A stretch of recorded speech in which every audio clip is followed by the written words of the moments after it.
What's up, babies?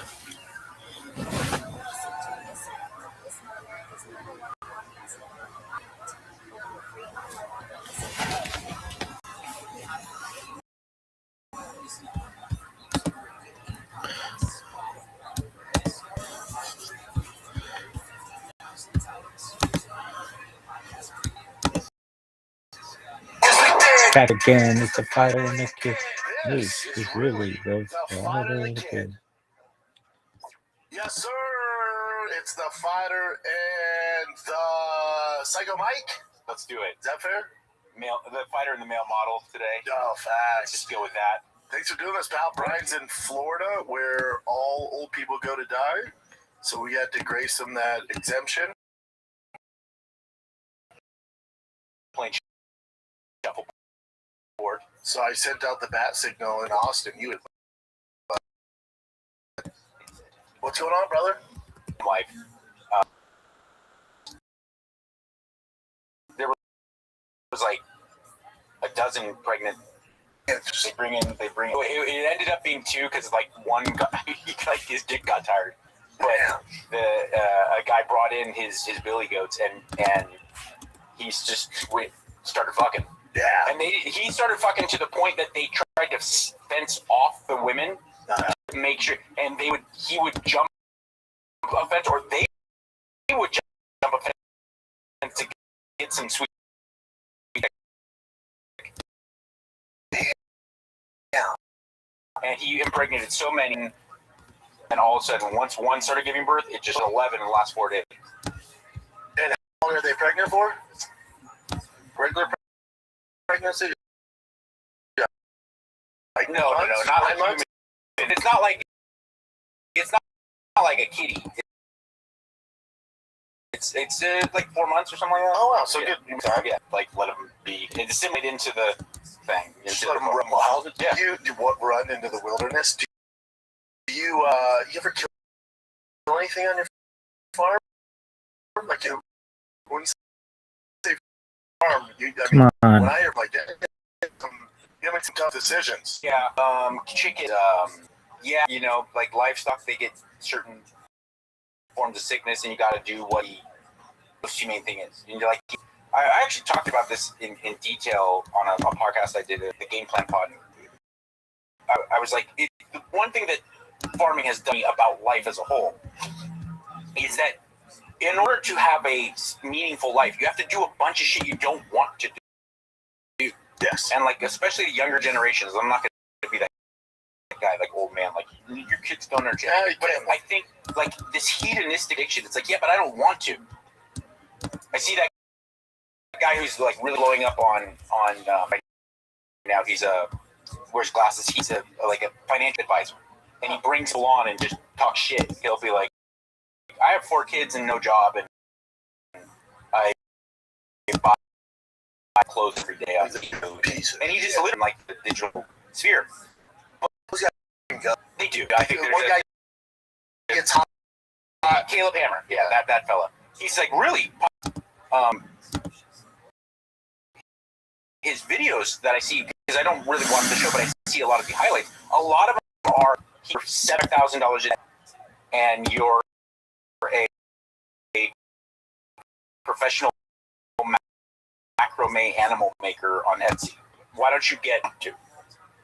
And what I'm getting back to, my point is, like, I don't want to chop a chicken's head off. I don't want to put a goat out of its misery, but it's what's done. Yeah. For everyone to thrive. Correct. It's what has. You just gotta. I want to fuck one. Yeah. I really don't, but you have it's to. what I do.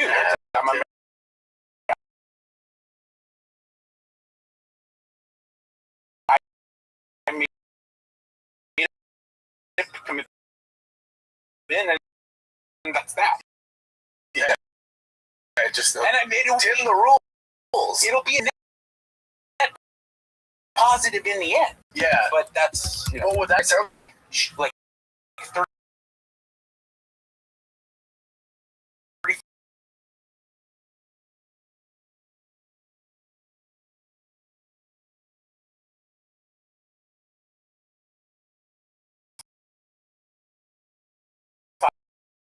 5-year-old dude who's really healthy and like no. See a clip of him, make sure I'm cool with He's it. also good on camera. He's like a charismatic fellow. Out of 3 million subscribers, don't go with the one you just mentioned. 27, based out of Austin, Texas. Of course. This is financial audit.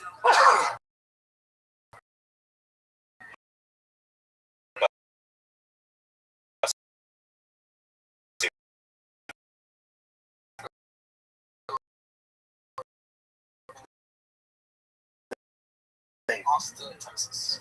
The main thing, it's a hybrid online coaching, online courses, and and also now that things are opening back up, I'm doing in-person things, and it's a hybrid of like yoga, meditation, life coaching, upliftment, and So she's not making money. essentially guiding people into feeling good and fulfillment in their life. Okay. Yeah. And how successful are you in this? It's a work in progress. Hey, good for her for having the balls come out. I agree. Making, 40K months, and That'd be nice. I know, right? That's what I'm saying. Yeah. Yeah. So that's where the head was at. My head was at. And how much you bringing in a month? It varies. Average. Give me an average. Let's work with an average here. Break it down between the low months, high months. What's the average price? Just a brief pause to ask you to please consider subscribing. A low month could be anywhere from 2,000-3,000 Okay. to an average is, I would say, 6,500. Okay, that's Not bad at all. 6,500. Yeah. average. That's not high. That's your average. Yeah. She's lying. Okay, 6,500. Fantastic. Yeah. What's the complaint about that? Because I spend 16 a month. How long have you been doing this full 25. time? I mean, in the last few years. Okay, so a couple of years bringing personal business to pretty much $80,000 a year. People would love that. I mean, you're $5,000 over the median household income in Austin, and well above the median in the United States. And it's just you. Yeah. Yeah. Why are we in this debt in the first place? We haven't even talked about it. We'll go into it, but why? $80,000 a year. Why? Well, yeah, why are you in this debt? Get into it. Why are you not out of it? What is happening? That's a question. I mean, it's on my vision board to have all my debts be. So, Oh, fuck. Okay. Vision board.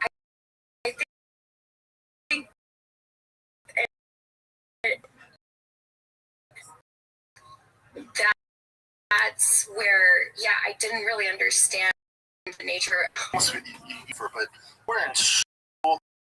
Like my dad teaches really, yeah. But he never talked to me about it. That told me like, hey man, interest rates, credit cards, this is how this down, property taxes, state taxes, like it's kind of this foreign thing, which is by design, I think. So like this young lady, granted it's she's a little earthy, and I don't think it's her thing. She opens up this business, she's taking credit cards, she's getting loans. You just don't know. You don't know. And So then by the time you realize, you're like, oh shit, I don't know what she's in. I have $50,000 in debt. And she's like, oh my God. It's like, yeah, that's how she knows. she's way less shitty than because at least she was nice and honest and open. She wasn't writing a rhythm and why it was created to make better. Maybe okay, fine. Yep. Writing arithmetic. The end. Grades K through 12. Somewhere along the line, there was a transition from only guys like Andrew Carnegie. You paid for your rent/mortgage and for your family's food, and then I had money. I had money. Let me save some, and it was like a pretty clear balance sheet. Things changed, and like refis and that all. And the school and I that's the purpose of just exists. This is our real reality. This is what really matters to the average adult. And we're cool, yeah. No one's doing it. So it's on the parents, and it's like the parents are busy. They it's school that they're gonna get them ready for life in the place, but it's really not like even myself. I learned today what you guys go through. It's haven't changed in how long? Like the school system is one of the only systems. Now there's some examples where they have adapted and made some changes, but the school system really hasn't adapted or changed in fucking 50 years. Longer. We're just gonna keep doing the same shit over and over. It's wild. It is wild, especially when you consider how I don't know shit about education, but I do. I mean, look, I went to school and I have a child, and I think back like the real valid lessons. Most of them were kind of latent benefits. It wasn't stuff I learned in class. Obviously, there was having a good basic and being able to write and speak. Outside of that, learning how to socially interact properly, learning how to meet deadlines, and a lot of it too was in school. I mean, in sports. In sports, and that's why it's so. I don't mean to interrupt. But that's why it's so important if kids in sports. They have a future in the division. Doesn't have to play for our Dodgers. That's not the goal. The goal, if you put your kid in sports and don't let them quit, force them to do it no matter what, is because you got to have carry through, but also you learn a work ethic. You learn how to communicate with teammates. You learn discipline, commitment, and then or in the locker room, how to relate to people from different perspectives of life. It goes so much further. And even if you look at it's like CEOs have a sports background in some facet, but they play cool. You know, too, I think the biggest thing for me with team sports especially was always there's so many avenues in life where you literally don't have to figure out a way to make it work with people that you think fucking tools or assholes or big, but they're really close to mine that I was like, this guy fucking sucks. Yep. Especially class. I was a freshman.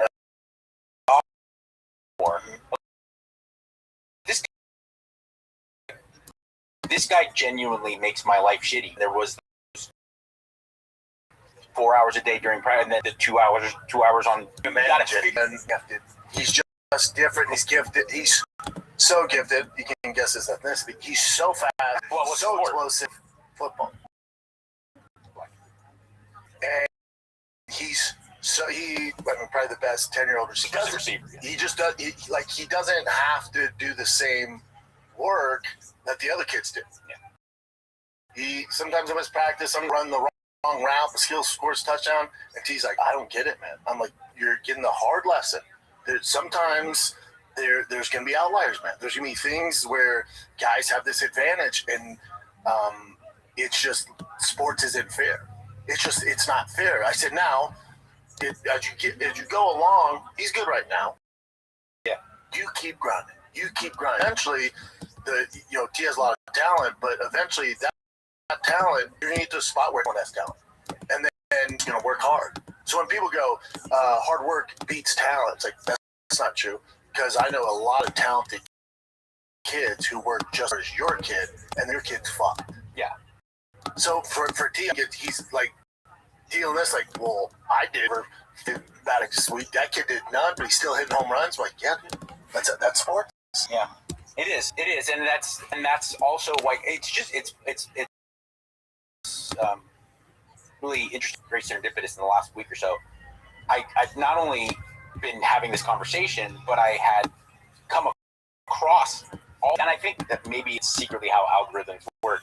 But I've been having conversations, and also I've seen, whether it be serendipity or like a machine made for I've seen these clips of God. I remember this guy.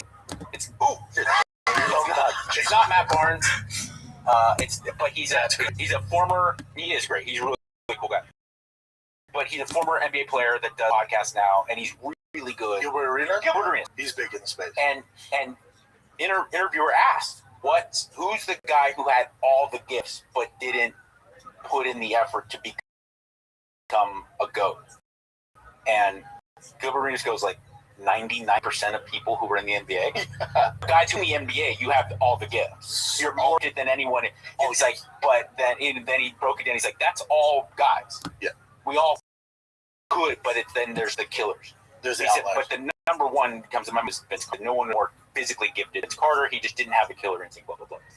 Then I watched that. I see another clip from Charles Barkley, who talks about like I was the best. As good, if not better, than anybody else in the world. And he was. Charles Barkley was argument in the top 3 greatest basketball players in the world for a certain at the time. Yeah. When he his first last year Philly and his first year with Phoenix. Yeah. Charles Barkley was fucking amazing. Yeah. But he said anyone who becomes an all-star, certainly you get to Hall of Fame level.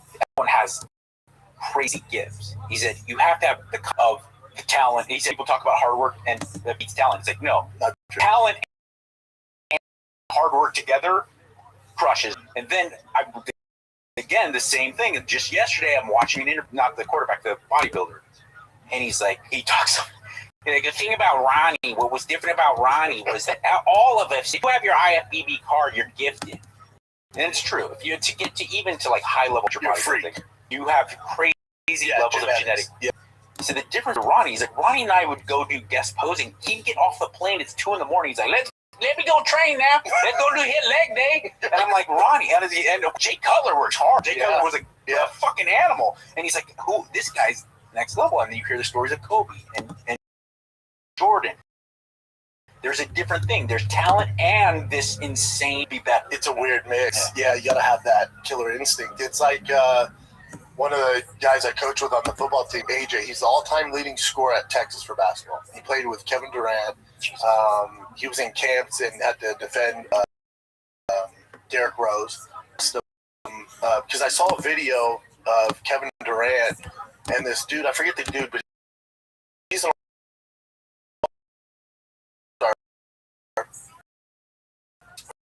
he's for Toronto. He's talking shit to Durant. He's mic'd up. I did to his buddy. Your best year was my worst year. He goes, what the fuck are you talking about? And the guy was like, you ain't shit. You lost step. He was like, oh, and Durant goes, you're about to learn today. He goes, give me the ball. Here, get the ball. Jukes him out, dunks it, and you're just like, what the fuck? So I brought up that video to AJ. I'm like, hey, Durant was just different. He's like, dude, when he came on campus, he goes, we're in the weight room. And it's kind of a famous clip of Durant can't bench 135. Can't. They show him just like, so he said they're in the weight room, and he's weak at everything. Yeah. And one of the captains on the team were like, man, you weak. And he goes, excuse me? He goes, you weak in here. And he goes, wait till we get out there. Okay. And he goes, we went out there. He's like, dude. We're like, oh, shit. Yeah. He was like, I mean, literally did whoever he wanted at any given moment. He's like, you're just like, oh, there's levels. Don't give a fuck how much you bench, what your power cleaner and snatches. Durant was like, oh, cool, I can't bench whatever 135. Especially with basketball, because you're talking about like change of direction and explosive, and like people lose. I'm not world's authority on sports science, but I was really fortunate to work with literally people overlook the nervous system. There is clearly, obviously, like muscle contraction. That's a thing, and like the length of bones is the. Some people have more advanced nervous area. They just can react quicker. They can move. Their brain sees things faster and processes things faster than we do. And it, like, I guarantee, like, that's kind of what was going on there. It's like, yes, sure, I can't do 10 push-ups. I'm making embarrass you. Yeah, and dunk on you. What I'm here for, we're all here for, I'm the best. I'm not a powerlifter, Yeah, I don't give a fuck about the weight room. Yeah. I spend my time in a basketball gym, you know? But it's just these outliers. I love hearing those freaking stories, man. Like, he was that good. He was never seen anything like it. AJ was, top recruiter of his class, monster. I've heard you do this. That clip. I even heard Matt Damon talking about watching that clip. But that clip of you talking about the one time you were lucky enough to drink with John Jones, and he's like, he comes in late, he doesn't warm up, and he was. And there's a difference. I think for some guys, if you get to that level and you see those guys who it's like, man, he's just that gifted. And but I always knew, like, I was blessed with some gifts, but I was in, Tony Hollis. So I knew in order to get my foot in the door, I have to outwork everyone. Right. So that was like my thing, and I knew that, especially when I got to college. When I walked on the University of Colorado, all right, they gave me a shot. Now there's a lot of good guys. Some are faster, some are bigger, some are stronger, but I'll just be like that, separate myself from that. But then eventually, you're going to run into a guy who's bigger, faster, stronger, better at catching footballs, and works just as hard as you. And then he's the starting tight end in the NFL, and then you're selling supplements door to door. But that work ethic, you can take that and apply it to other shit. And that's the benefit of it. Let's take a little break from chatting with my boy, Mike Catherwood, because this episode of The Fighter and the Mic is brought to you by O'Reilly Auto Parts, who are in the business of keeping your car on the freaking road. O'Reilly Auto Parts offers friendly, helpful service and parts knowledge you need for all your maintenance and repairs. All right? They've got thousands of parts and accessories in stock, either in-store or online, so you never have to worry if you're in a jam. The team at O'Reilly Auto Parts tests your battery, whatever you need, replace your windshield wipers. It's super easy. Super easy to get done, and you'll find the people at the O'Reilly Parts shop near you is your one-stop shop for all things auto do-it-yourself, and you can find what you need in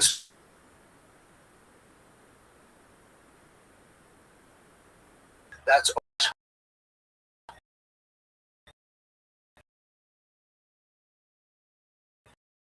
Fighter. O'Reilly Auto Parts. With movies like Pineapple Express, Trek Film Franchise, and Gladiator, and TV shows like Survivor, SpongeBob SquarePants, The Fairly Odd Parents, and Ghosts, Pluto TV is always free. Pluto TV. Stream now, pay never. Especially the real, when we're talking about, I'm not trying to say what sports harder, but when we're talking about the living on the edge sports, combat sports, football, American football, car, F1, yeah, where it's really kind of everything else in the world gets the volume turned down. Yeah, like if you can make it, you can kind of transition. If you put your mind to it, the transition. Yeah, that baseball is a little different. I think baseball players are just crazy. It's twofold. It's like the reason why baseball in America is the most participated sport amongst kids is because at a young level, you don't have to be athletic and you can still contribute and play the game. In football, right away, you got to be pretty athletic. If you want to find us, go have them run track. And then you'll be like, oh, my kid's not that athletic. But in baseball, track and gymnastics are the best. The best display of athleticism. Of pure rawness, athleticism. But with baseball, it's like, you and I love the Dodgers. Yeah, I love it. I don't miss a game. I was watching Max Muncy, whose hand-eye coordination is freakish. But when you look at his build, it's exciting because you're like, that was my fat uncle. A professional athlete in any other capacity. Ball, he built his hand coordination. Maybe he was born with it and the coordination, all that. And his glove works amazing, especially at third. But baseball is different where, say Kevin Durant wanted to play baseball, it ain't happening. Derrick Rose, it ain't happening. But it's just not their thing. But baseball is a thing where you can't just pick up the bat and be instantly the stud right away. It takes a lot of reps, a lot of dedication in order, especially if you start moving like travel ball games. Like right now at 10, there's some kids who are outliers. Are they bigger than Tiger? No. Stronger? No. Faster? Nope. But their dads have them hitting every single coach doing work. They've put in the hours where maybe the kid's not the most athletic, the dedicated love time and time. So right now they're balling. Eventually, those athletes, if they stick with it, because I think baseball and MMA are similar. You can come in and be a pro level guy. It doesn't work. Look at Greg Hardy. Greg Hardy's a really free all pro. So you have to put in the time for the technique and the execution. Like you're not just gonna. Well, I ran a 4 and beat Tom Assel. I was like, I can't. Like, no, I do you see what I'm saying? That's a long. It's just those are two of the sports where it's like you can be a freak, but you have to constantly work on it, and it's the technique. It's different than the other sport. There's American baseball is, if you're going to baseball, you're like, this is fucking boring. NFL on Sunday, you're like, I don't even like football, but Jesus Christ, that was amazing. What I just saw, and of course, NBA basketball, athleticism, excitement, that's you can do.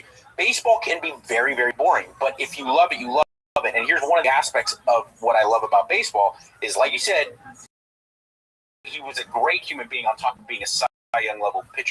As a freak, but also it's awesome that your fat, out of shape uncle was dominating. Yeah, there's something you connect with. So there's something that disconcerting Frank Ngannou because you're like, well, I'm not. You're like, it's not for me. Like Fernando's fucking torching dudes, and he looks literally like the guy who just like delivered tamales. Yeah, and but also you can't. There's all these stories in other sports. There's the Christian Okoyes and the Hakeem Olajuwons where they find freak athletes, and I would put a category as well. They really talented athletes, and they make them football players. They make them basketball players. They make Dikembe Mutombo. They're like, I know you've never seen a basketball. We can do this, though. We can't play baseball. I can't play baseball. There's nothing we you like. Either you got it or you don't. You got to pick up. You got to put the time, and it takes a lot of time and repetition, and some gets like, and that's why at the age of 13. Because at 13, that's when it gets really serious, and it's like, oh, I haven't put the time in. It's like those other kids did, blah, blah, and there's nothing we can. It becomes unenjoyable. Right around grade is where you start. It starts a little league crowd kind of die off because it becomes, even if you're not good, it becomes really unfun. Yeah, really unless your parents kind of know what's up, and they're like, just stick and wreck and stuff fun. I would say it's even younger now because travel ball has become such a business. Yeah, that's a good point. I was 8, 9, and 10, like the amount of work my son has to do for the team that he's on and the constant tournaments, it's like, okay. Things have changed, for sure. That's different. I was good. And I played with on travel teams and stuff. I played with a lot of Major League Baseball players. Like I in a part of Southern California where it was really a big deal. California's the hub for MLB, and it was like still. I played with a lot of guys like were really talented batters, and travel ball like Colt and Babe Ruth and stuff until I was like 14 or like 15. So really nowadays it's like what soccer was started to become in the where kids are playing on club teams at 7, and you're like, oh well, my whole. That's false transition. Yeah, and it's not great. And if you talk to any like the pros like all-time great for Atlanta Braves, pros in the World Series, stuff like that. And father was there. He was his coach, so he's so knowledgeable on the game. He coached it. His son was a 10-year pro pitcher monster. And so I talked to him about it. He's a small town in Texas, coached baseball all his life, coached his son. And I said, when do you know Clay was going to be a pro? He goes, at 7. I go, what? He goes, I was coaching teams, and we put him out there with the older kids. And I was into the team. I wasn't really giving him a ton of attention. And my wife, he's like, he calls the shot. She's like, you need to start putting time into him. And he's like, all right, well, let's get him out there and see what happens. So he gets him out there. He's doing the drill. And his wife was like, we got that one. Yeah. I was like, at 7? He's like, yes. And I go, and was Clay like travel teams? No, it's just a business now. Business. So people can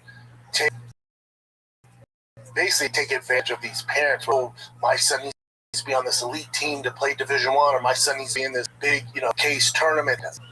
If you're good enough, they'll find you. It's kind of what college became.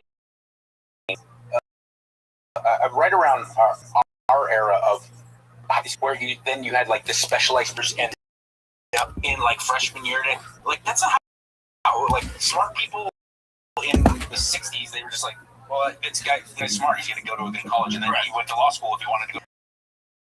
Like, fourth should be the next. And it's not good. No, it's not good. And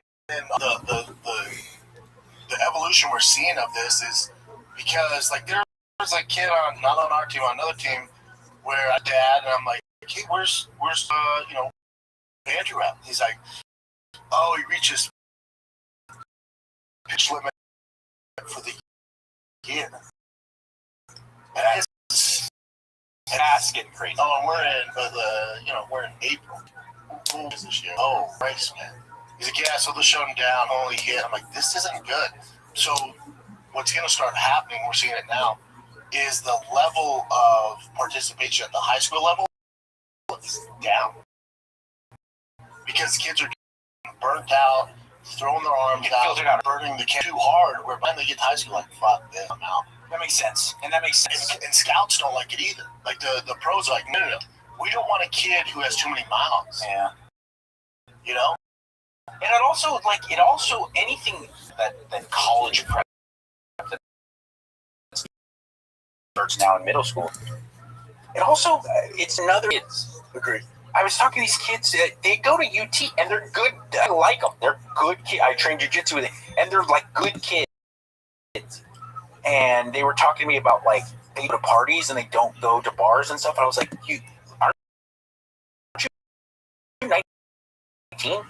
And he's like, yeah. Like, no, see? Yeah. Like, I was walking to wherever, kind of go on my phone, I'll tell it around. Oh, no. And I was making fun of them, right? But then I left. And I was driving, I was like, dude, if I was 19, and I could just take bong loads and sit with my friends. I'm not good, but I get forced to go, and like talking to my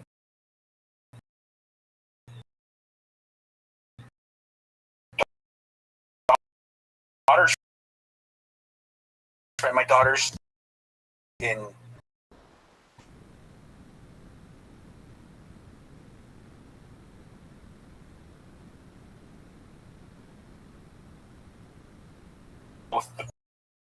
like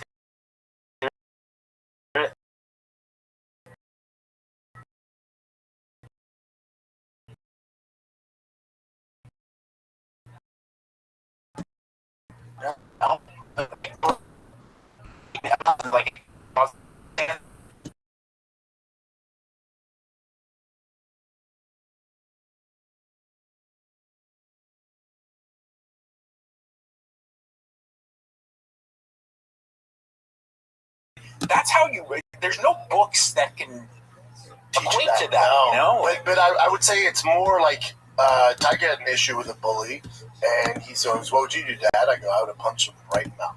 And Tiger did that. Now, if this is back where Tiger went to school in L.A., he'd been expelled for the year, kicked out. I'd have to come in. Parents might have filed police reports on shit. Actionable, yeah. In Texas, they're like, you're good. Kid deserved it. They're like, he's known for it. We're glad Tiger stuck up for himself. I was like, oh, well. Yeah. Oh, yeah, this is Texas. Yeah. And there's something to that. And I think, look, I was getting asked, I think Sean Johnson's podcast, he's a really nice guy. And he was a Navy SEAL. He's a macho, kind of real alpha Chad, like a real alpha, not like what the internet tries to create. You're like a legit tough guy. He's a fucking Navy SEAL. Yeah, that term gets thrown around a little too much. Yeah, exactly. And we were talking about that, and I was saying that he asked me, why did I move to Texas from California? And I said, I'm not going to be like every other coastal guy that moves to Texas or Tennessee or Florida and then talk shit about. I love LA. I love it. It's my culture and my friends and my family, and I love a lot of it. I said, but the thing I love, and the one besides the people, top tier is the reason why Texas is better. The people here are fucking amazing. They're awesome. But I think which is correlated to is like that whole, since the beginning of this state, since it was its own country, is there's this idea of personal freedom. It's like, okay, handle it on your own, and live as you want to live. And as you were pointing out, like a fist fight in school, even if the kid deserved it, in California, there's going to be so much red tape about it. Here, they're like, well, okay, well, maybe that kid shouldn't be such a fucking asshole. Correct. You know? And I was like, oh, fuck, I'm going to have to deal with the dad. And the dad literally was like, yeah, man, hopefully my kid learned the lesson. I was like, oh, really? Yeah, no doubt, man. No doubt. I have the best example of, now granted, where I moved from was a very exaggerated, cartoonish environment. I lived in Venice, and you're very familiar. It's like Venice is there's nothing. It's insane. It's an insane. It's a special place. It's like Berkeley, Venice Beach, California, and there's these little spots. Boise's becoming like it's just this weird. Coeur d'Alene, Idaho, where they're peculiar. You feel like you stepped on a set of a movie. But my wife used to go on that like next door type apps where it's like the neighborhood's going on. Oh yeah, you know. So in Venice, I'm involved in that. Yeah, it's kind of fun, you know. Yeah. But my wife would almost on a daily basis. I'd come home from whatever I was doing, and my wife would be like, "Oh, there's a neighbor on Dell or in Rose. There's a lurker and the suspicious character, and the girls are talking about maybe they need to call the police." And the week we moved to Texas, my wife was on a Facebook group that the neighbors who welcomed us, they came and they welcomed us and like, welcome to the neighborhood, blah, blah, blah, like local farms. The week we moved, she started this Facebook group to be in contact with these groups. There's this suspicious dude walking down Adrian Way. And every person, I just got a new 38. I'd love him to try that. Oh, he needs to step onto my property. That'd be fantastic. No discussion of calling discussion. We'll handle this. My husband's walking out to the street. He's going to take care of it. Don't worry. Todd's going to deal with this guy. And I was like, I'm good. Yeah, I'm good. This is sick. I'm on like those Citizen apps and all that shit. I just love looking and seeing if there's any, like weird people in the neighborhood or whatever. When we were in LA, I would say 3-4 weeks before we left, I'm on the app, and this guy, probably like 6-7 houses down, gets murdered.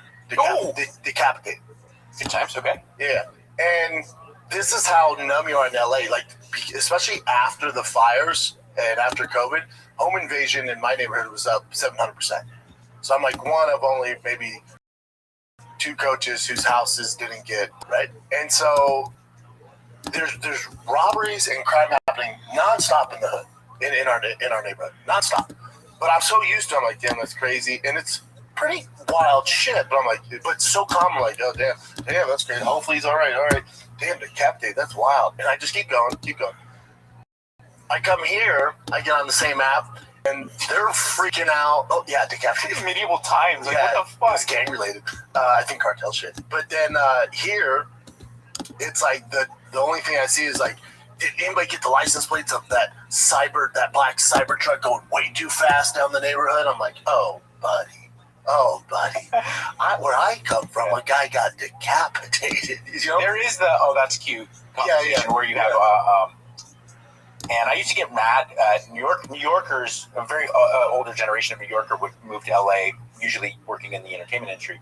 And they were always telling about like, well, back at home, they don't do that kind of thing. It's easier. It's, if you're from Long Island, that just becomes easy because you don't have to deal with all this pussy California shit all day. But now I find myself doing, I was in an Uber and we were in traffic on the freeway and he's like, oh yeah, well, traffic's starting to get so bad out here, I just don't know what to do. And I was like, oh, that's cute. I know. Because I was coming back from it. From the airport where I just got back from LA, just on the 405, and I was like, get LAX? 5 seconds later, he goes like, yeah, man, this homeless problem's here. It was like, oh, no, buddy. It's cute, but that's all he knows. No, it's true. That's all he knows. You know. The homeless problem in LA now has gotten to. I think I'm living in a simulation. Like, what are we doing? Like, I remember the first time I saw factory farming like up close, where I was like, what are we?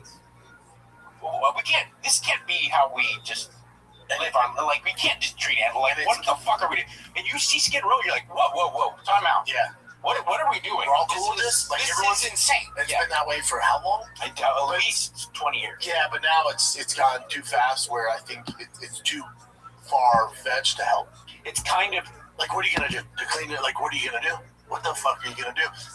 To be fair, like, and now California has so many more people, especially compared to Austin and stuff like that. So you're gonna obviously just through shared numbers and the odds you have more homeless. So that makes sense. But also the weather. But the weather too. I remember the day. When's the last time we went downtown Austin? It ain't great. That's true, but are you gonna? It ain't great. But no, I'm more worried when I talk about the weather. I think with Southern California is an added loop to the homeless is that you're not gonna fucking die. You're not gonna freeze. And that speaks a lot to you if you're a homeless person. Yeah, like, I'm gonna not die. Yeah, but either way, like, you're not gonna, unless you're in the valley. But if you're in like Santa Monica or Venice, it never gets too hot, never gets too cold. So it's a fucking dream if you're homeless. Florida, it gets too hot. We're like, dude, I'm gonna dehydrate. Yeah, exactly. Yeah. So California is literally like home base. It's a spot. It checks all boxes for homeless. I remember when I moved to Jersey, and I like the week I was there, and I opened up the New York Times, and I saw a homeless man froze to death, and I was like, what? Like, I genuinely, it hit me like a ton of bricks. I was like, oh, that's real. If you live on the streets, you can die. Yeah. And because of where I came from, that's not. I know. Yeah, it was so crazy. I also think, like, the funny thing about California politics is that they never want to, and I'll defend them. It's ugly, but they never want to actually deal with a problem. No. Let's homeless aside, it's politics in like general. But like, for instance, like traffic got really bad in the 90s. It started to escalate to the point where, so they go, let's let motorcyclists go through in between lanes, and you go, first off, hardly 1% of California rides a motorcycle. Secondly, that's the most insane, dangerous shit I've ever heard. None of you who just came up with that bill ride a motorcycle, because that's insane. And another thing, let's create HOV lanes. We gotta pay. You gotta. That still doesn't help. I go like, wait, isn't anybody like? Is there any civil engineers that came up with this, or is it just like my mom's friends who were on city council? And to be fair to them too, they're like, but the other thing is, there's so many people here. It's just, what are you gonna do? What the fuck are you gonna do? They talk about like, we're gonna build shelters and we're gonna build homes and we're gonna build, and maybe their intentions are good. Maybe they have pure motives. But I go like, nah. And maybe I'm just an idiot. I'll be sitting next to Dr. Drew, who offered up his services to the city of like LA and the state of California. He's like, no, you gotta start. I know it sounds horrible. You gotta start rounding these people up and forcing drug treatment and mental health services on them, because you can build all the shelters you want. You can open up the 4 seasons for them. If you're fucking schizophrenic or addicted to heroin or both, which is a lot of time, you're sunk. You understand these people? You're talking about giving people job opportunities and programs to help them. They think they're Jesus and they're eating feces. Yeah, like, this is not. I'm not trying to be a dick. No, like, they're missing the point. You have what's going on. I've been in meetings and NA meetings in Venice where dudes are genuinely continuing to talk about how the CIA is following them with drones and stuff, and I was like, you're going to give this guy a room and it's going to help? And everything's going to work out? Yeah, what do you think of Spencer Pratt running for governor? I like Spencer. Is it mayor or governor? No, governor. It's governor, right? Yeah, because he's trying Bass's job, right? I think, I got to be honest, I'm not in the business of like just getting on here and talking shit, especially about stuff that I'm not all that involved with. But he'll do just as good, if not better, a job than Karen Bass. He's not qualified at all to do anything. Yeah, that's my thing. It's like, people are like, oh, he's not qualified. It's like, hold on, what's your qualifications? What are you talking about? You think, what's Mayor Bass's background? No one's really doing shit. It can't get any worse, really. I think this is the same thing why Trump got in. People are sick of politicians. They never follow through on what they're going to do. So I think they're like, Let's mix it up. Get Trump in here who doesn't have a background in this shit. Let's see how it goes. Now, whatever you say about that, I'm similar. We're like, all right, Bass isn't working. Newsom's a complete piece of shit, even though he's the governor. Like, why not give a guy a chance who's a man of the people? Now, Trump really isn't a man of the people, but Spencer Pratt is. No, but Trump. I just finished reading Andrew Jackson's official biography, and I realized like he was genuinely like the first Trump, because there's a weird, peculiar kind of detachment that President Trump has, but he's obsessive about effectiveness. Yeah. You know, people will say, yeah, but what about the people who are going to say, yeah, but will it work? Yep. Do it. Yeah. I mean, I'm sure you're familiar with the story about the Ibogaine with Joe Rogan. Like, that's insane that he's like, it's done. A day later, and it's like FDA approved.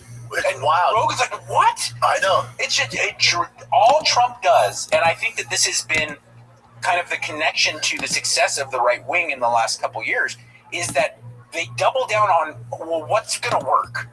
Let's just try to do things that we can safely say this is going to be effective. And the left is still stuck in what's going to be humane. Yes. And if you give, it's terrible to say, but if you give the general public, the American public, the option of this kind of, this triple beam scale of effectiveness and vaguely humane, they're going to side with effectiveness after a long enough time. 100%. You know? With Joe, too, it's like, people that are upset that Joe got, like, this probably doesn't get passed if Joe didn't get in his ear about it. So the fact, whether you're left or right, none of this matters. If it's saving veterans for, was it 22 a day commit, if this helps one of them, this is a home run. So the problem is with social media, everyone gets polarized, and it's my team and my team. Remember, we're all on the same team. We should, if you're left or right, we should all be on the same team. But people get so polarized to the social media that even with Rogan, oh, fucking Trump, and he's Trump's monkey. It's like, well, hold on. We're saving lives. We all agree, whether you're left, right, middle, liberal, whatever the fuck. That's a good thing, right? Yes. Okay. Then pick something else. The war, cool. Let's ride on that.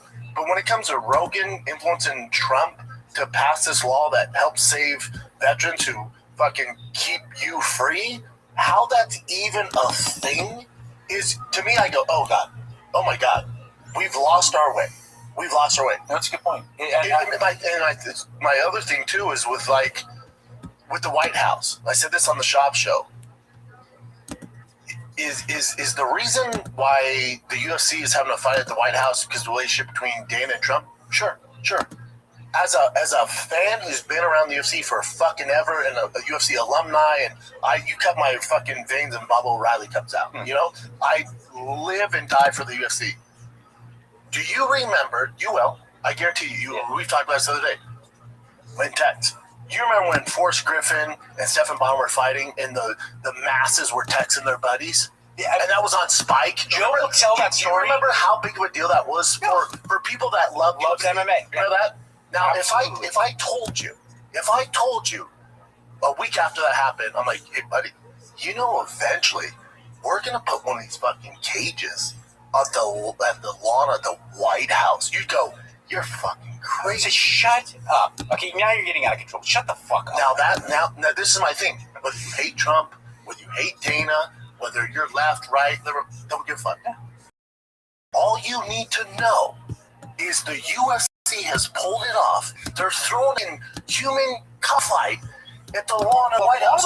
We won. The UFC won, dude. If you're an MMA fan, I'm gonna fuck you like KSW, Cage Warriors, Ryzen, Bellator, PFL.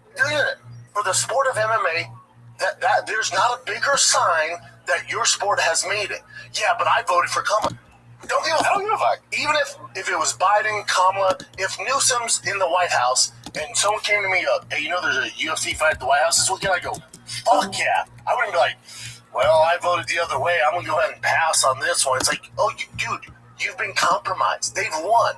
Because now your favorite sport in the world, you're so upset that the UFC aligns with Trump that you're going to miss this huge opportunity for you.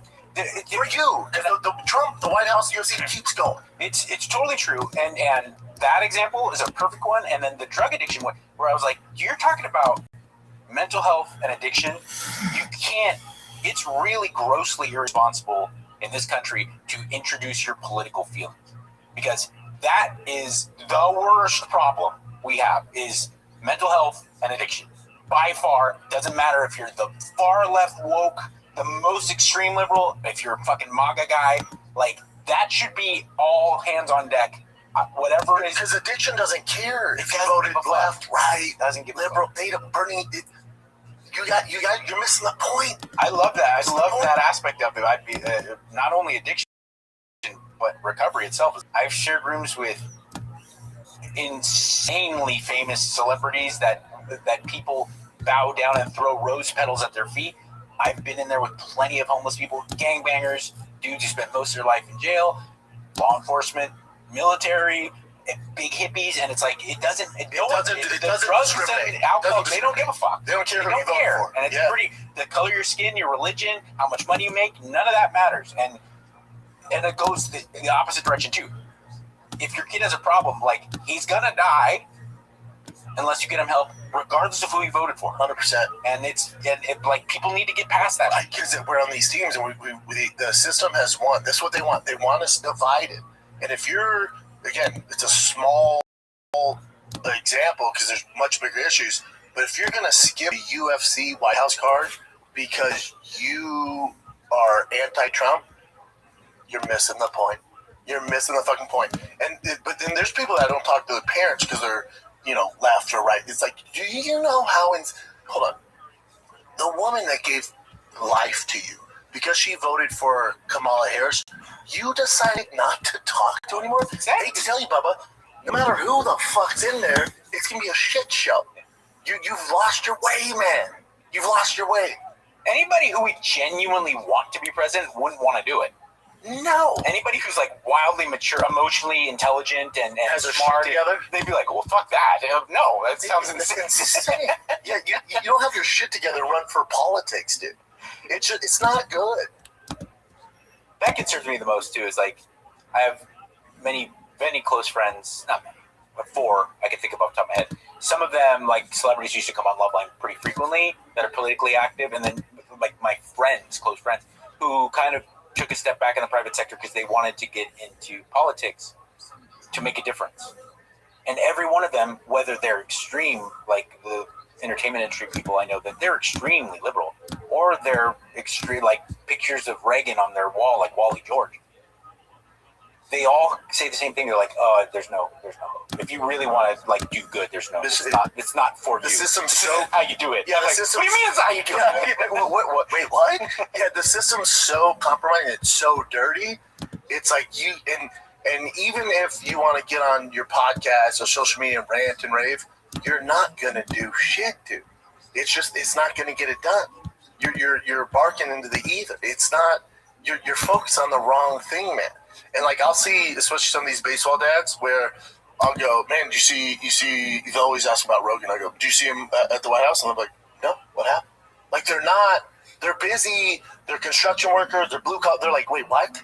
No, what the fuck? No, what happened?" A lot of times, especially nowadays with social media being what it is, you see these people who are very vocal. And by the way, this isn't a partisan statement; it goes in both directions. The people who are so adamant and vocal and putting up 55 posts on their Facebook page or their TikTok, and then you see these people getting assaulted at college campuses. It's like 19-year-old kids or people with no life. But because people typically would like their own children or like in life, you kind of can only get caught up in so much shit because the problem is the monetization of it. So, on TikTok or if you're on YouTube and you're getting that dopamine release where you're getting all these views and interactions, not only that, which is going to make you down, just be more down and do more content, but then you're also making money off of it. That's getting attention to. That's the problem. So no, hold on. And I get it. I'm not blaming these people. These people that do that stuff, I agree. That are giving these hot takes and they're fucking posting 9 times a day and it's you Trump this or Kamala that and all that. I get it. but it's also, that's how they're making money. That's how they're staying relevant. And it's like, well, we've created this monster. And then people are like, God, I can't believe someone would do that. Then you get a life. It's like, man, the system kind of set them up where they can make more money doing this than working their ass off at a construction site. And it's not good. Just like with the not going to parties and the college kids, all I ever did good in life was because I was so scared that wasn't scared. I knew I was a fucking loser. Yeah. And I was so scared that I was going to continue to be a loser. Yeah. And I had to do anything to not do that. Yeah. If I had a fucking phone with the internet and social media, and I could make something of myself where people would give me attention and a couple bucks, how can you not by going, these woke idiots, and then clip farming and finding other people's clips, and then just sitting in my bedroom and doing that? That's all I would devote my life to, is talking shit. And that's what's going on with the internet. It's like, you know, people do clips and they take things so out of context and all that, like horrible shit about me. And people send to me like, man, do you see this? And like, man, you should shut this down. Like, I get it. That's how that guy makes money. It's just, he's just part of the system that we've created where it's not good.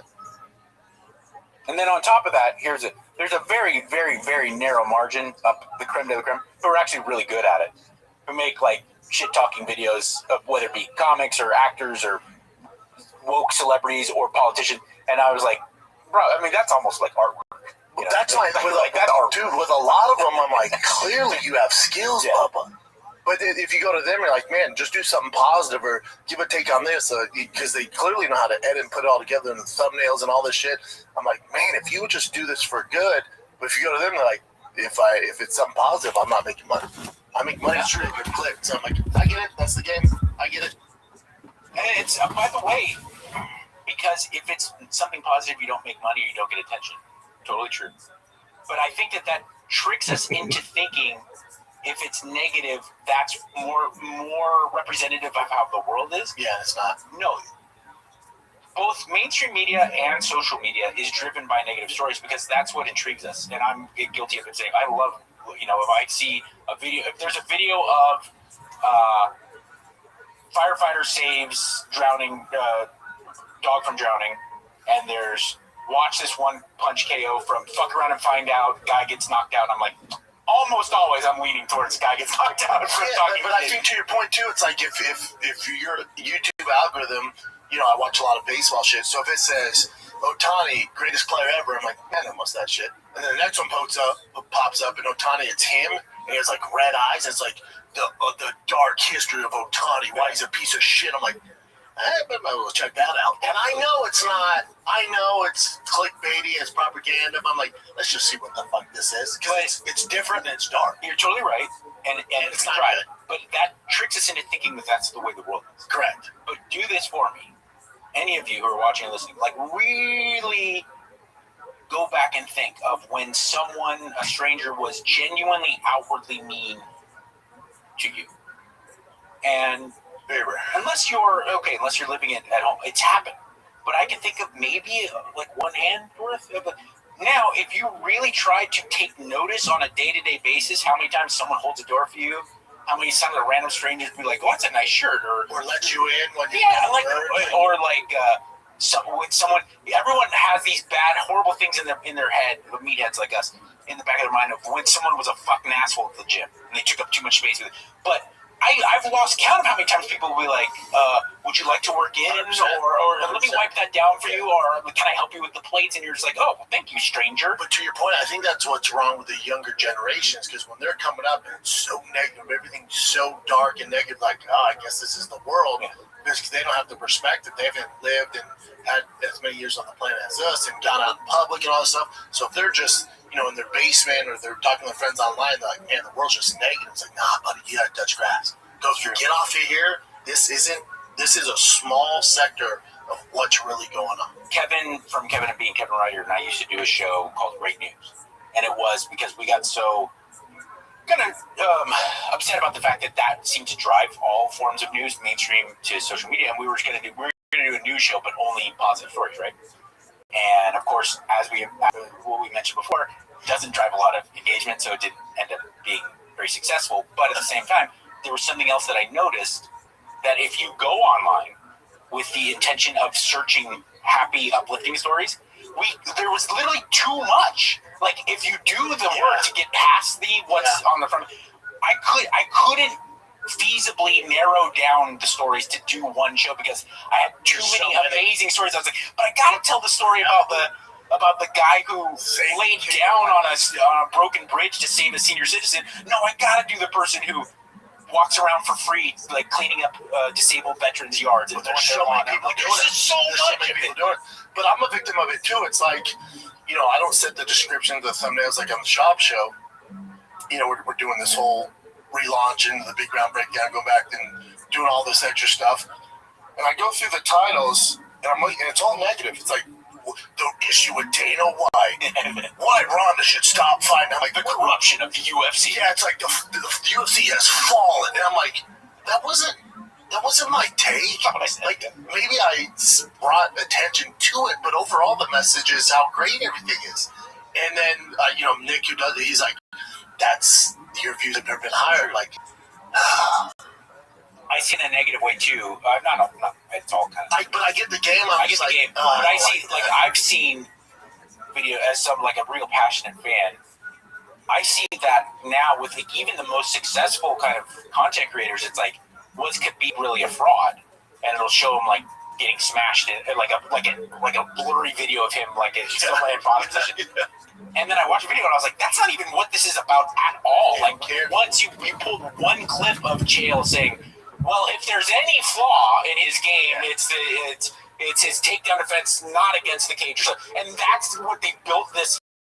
He's a fraud. It's like, wait a second. As soon as you click that, they've won. Yeah, they win. That's all because if they're like, well, even in all the videos when it goes to why John Jones is the biggest cheat of all time. You click on it, and the first 30 seconds, the guy's like, well, it's not that. Yeah. And they don't have examples. You clicked on it, they got paid. So they're basically like, gotcha. It's snake oil. There's a dark metal group named Cradle of Filth. And they're successful in that genre. They're not the Foo Fighters, obviously, but Cradle of Filth is like a successful band. I've heard of them. And they used to have a shirt that said Jesus is a cunt. Because like the death metal, grindcore world, they all do the extreme logos and extreme. I heard the lead singer talk about it. He's like, I know that's probably the most offensive. He's like, but I was going for that. He's like, if I get you to even click on that and notice it and have a news story, and then that news story feeds to someone, and then someone goes out and buys that shirt because of it, because they were never fucking aware of it, but because Bill O'Reilly talked about it on Bill O'Reilly's show tonight, he's like, I win. And I was like, find it. I was like, dude, you're ahead of the game. This is like 1998. Yeah, well, it's like MC Hammer. He got so famous. He also had a lot of haters. He said the number one selling shirt he had his entire time touring. They didn't know it, but he created shirts that said MC Hammer sucks. Yeah. It was my number one selling shirt. He goes, I don't give a fuck. MC Hammer, very nice man. You're a good dude. By the way, do you know where you got his name? You're a sports fan? MC Hammer was... No, but he was a ball boy for the Oakland A's. He was a bad boy for the Oakland A's, right. And he looked so much like Hammer and Hank Aaron. Yep. That they just started calling him Hammer. Yep. That's true. And you can see that. But he stole that from Primus. Primus has been doing Primus Sucks since 1989. Really? Yes. Still. Good move. I still have that image. Like, if people have for the Reddit making a shop suck shirt, I'm like, would I like that your money? Sure. That's just not what I do. I don't want to contribute to that, man. I agree. And it gets really bad too when I see content. Now I will take a partisan side on this because I remember when Bill Clinton had a heart attack, a pretty serious one. And it was right after he was not in office. I think it was 2001. And Rush Limbaugh stopped what he was doing and flew to his bedside. And he's like, listen, I made a career out of talking shit. But this has crossed the line. Yeah. You're the president. Make sure sent flowers to Hillary, the whole thing. But also he made his money off that. And so you should be grateful to Bill too. Thank you. I have seen a handful of extreme shit posters who are doing the Rob Reiner shouldn't talk shit about President Trump if he deserved it kind of thing. And I'm like, whoa, what do we do? But I've seen thousands of videos of people making fun of Trump. I'm like, isn't it wild? dude, like compromise. You lost your. Feel free to have your feelings about politics, but what are we? You've lost. What are you doing? Yeah, you've lost the game. And if there's a thing like you're out, if you're celebrated, there's the death of a father. No matter what. And by the way, he's not Osama bin Laden.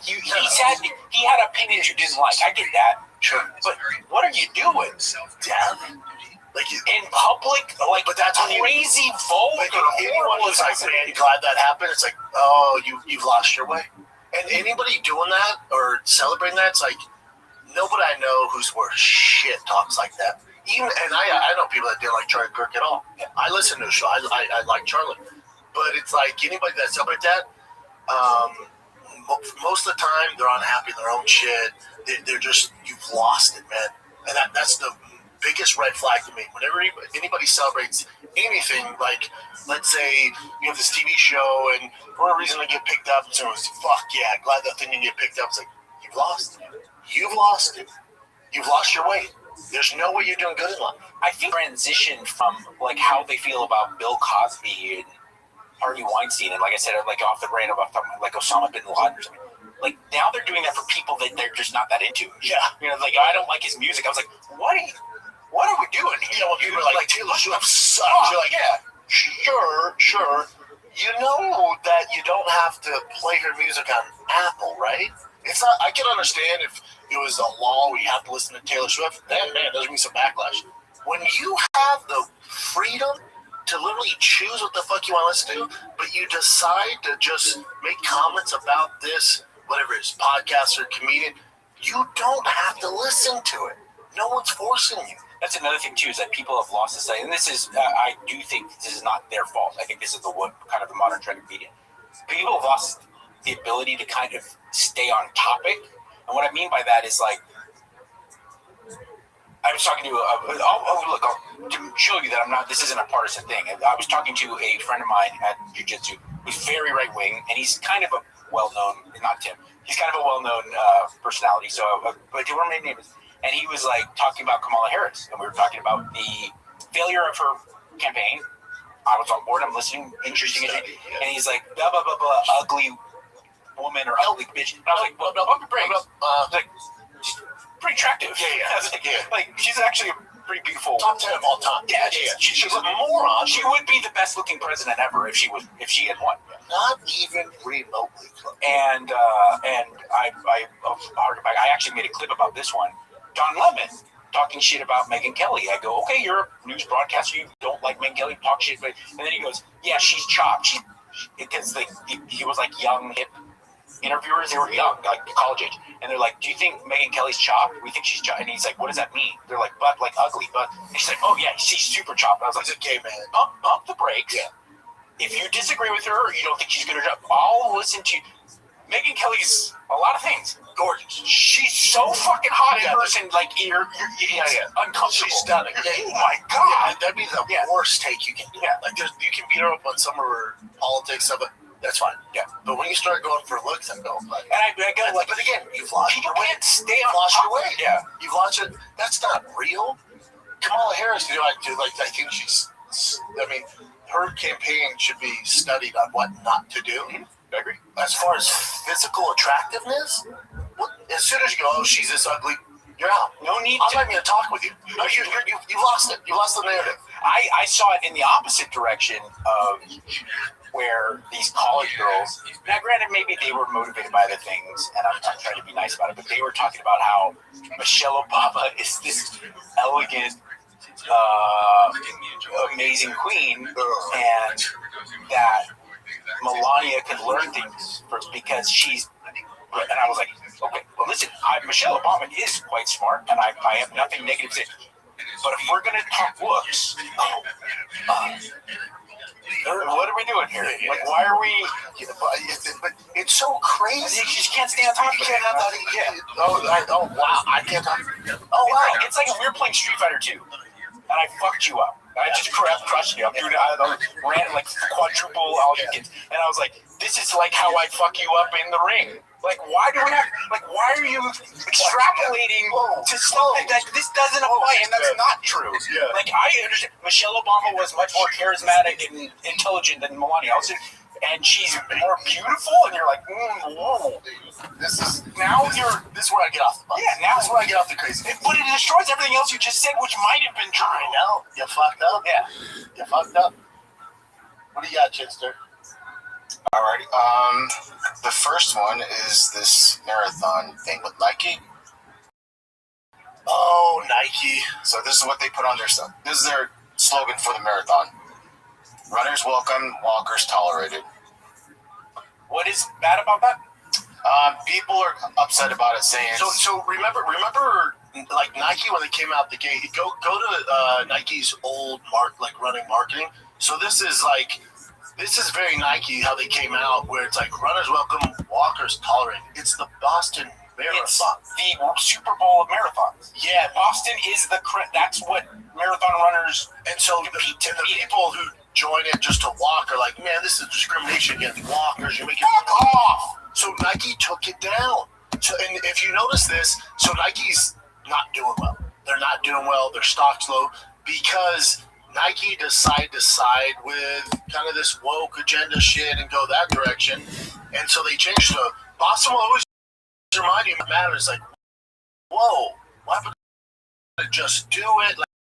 Like they used to be pretty hardcore in that sense.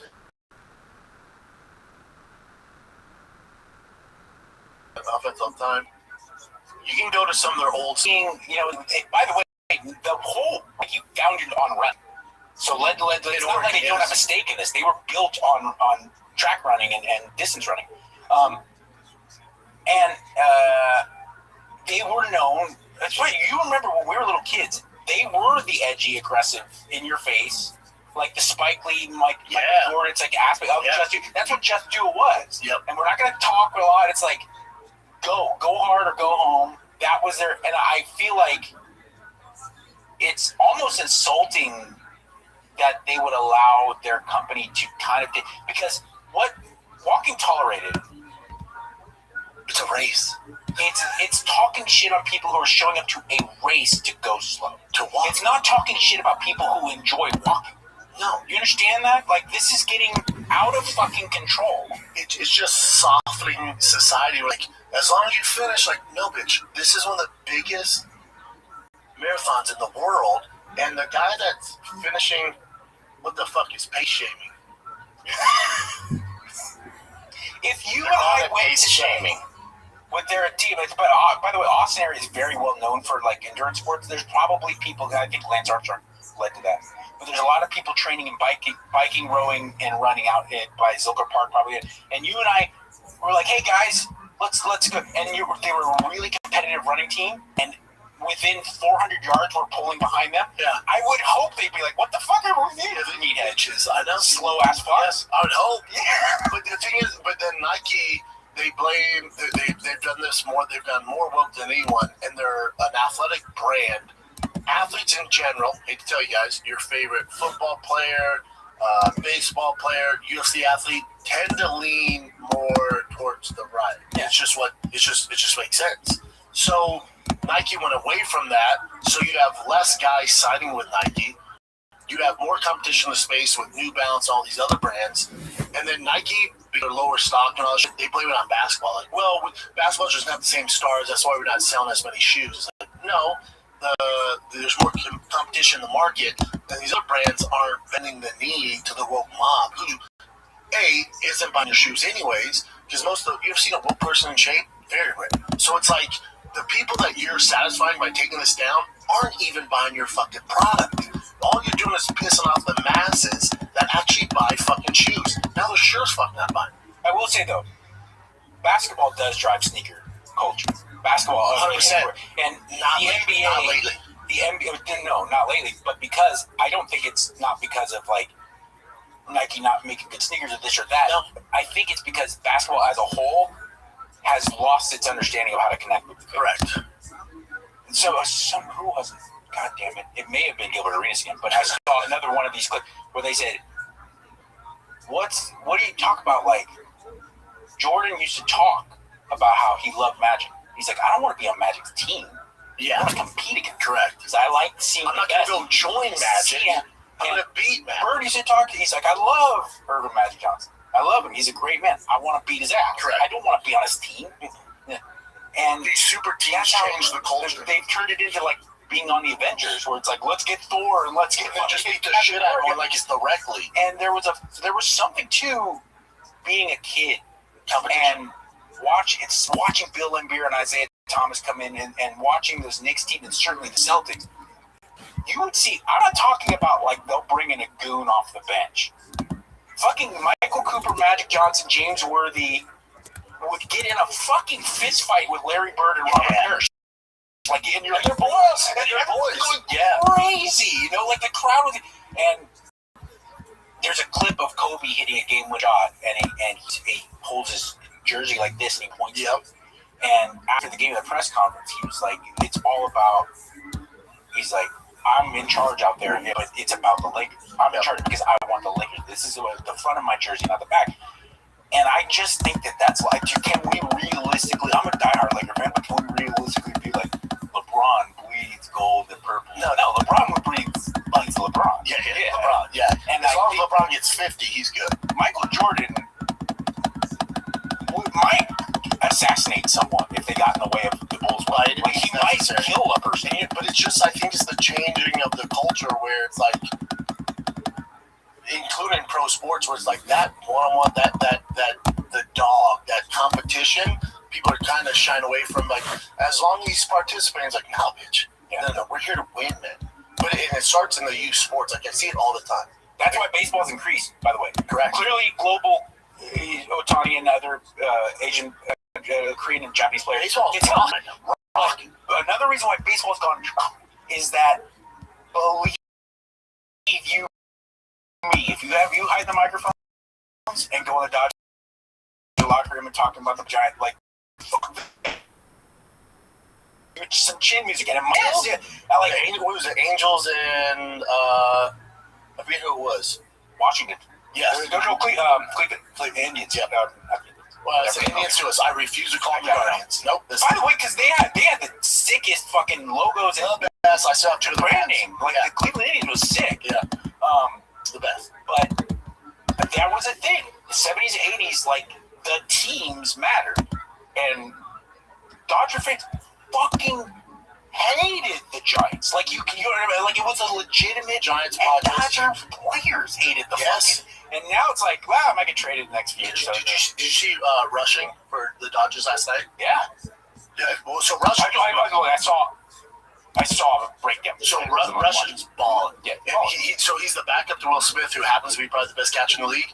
So offensively, Rushing's a beast. If I'm rushing, I think his salary, he's making like $750,000 a year. He's on a low salary. He could be a starter anywhere else and be a superstar. So they got to figure that out. He's such a good player.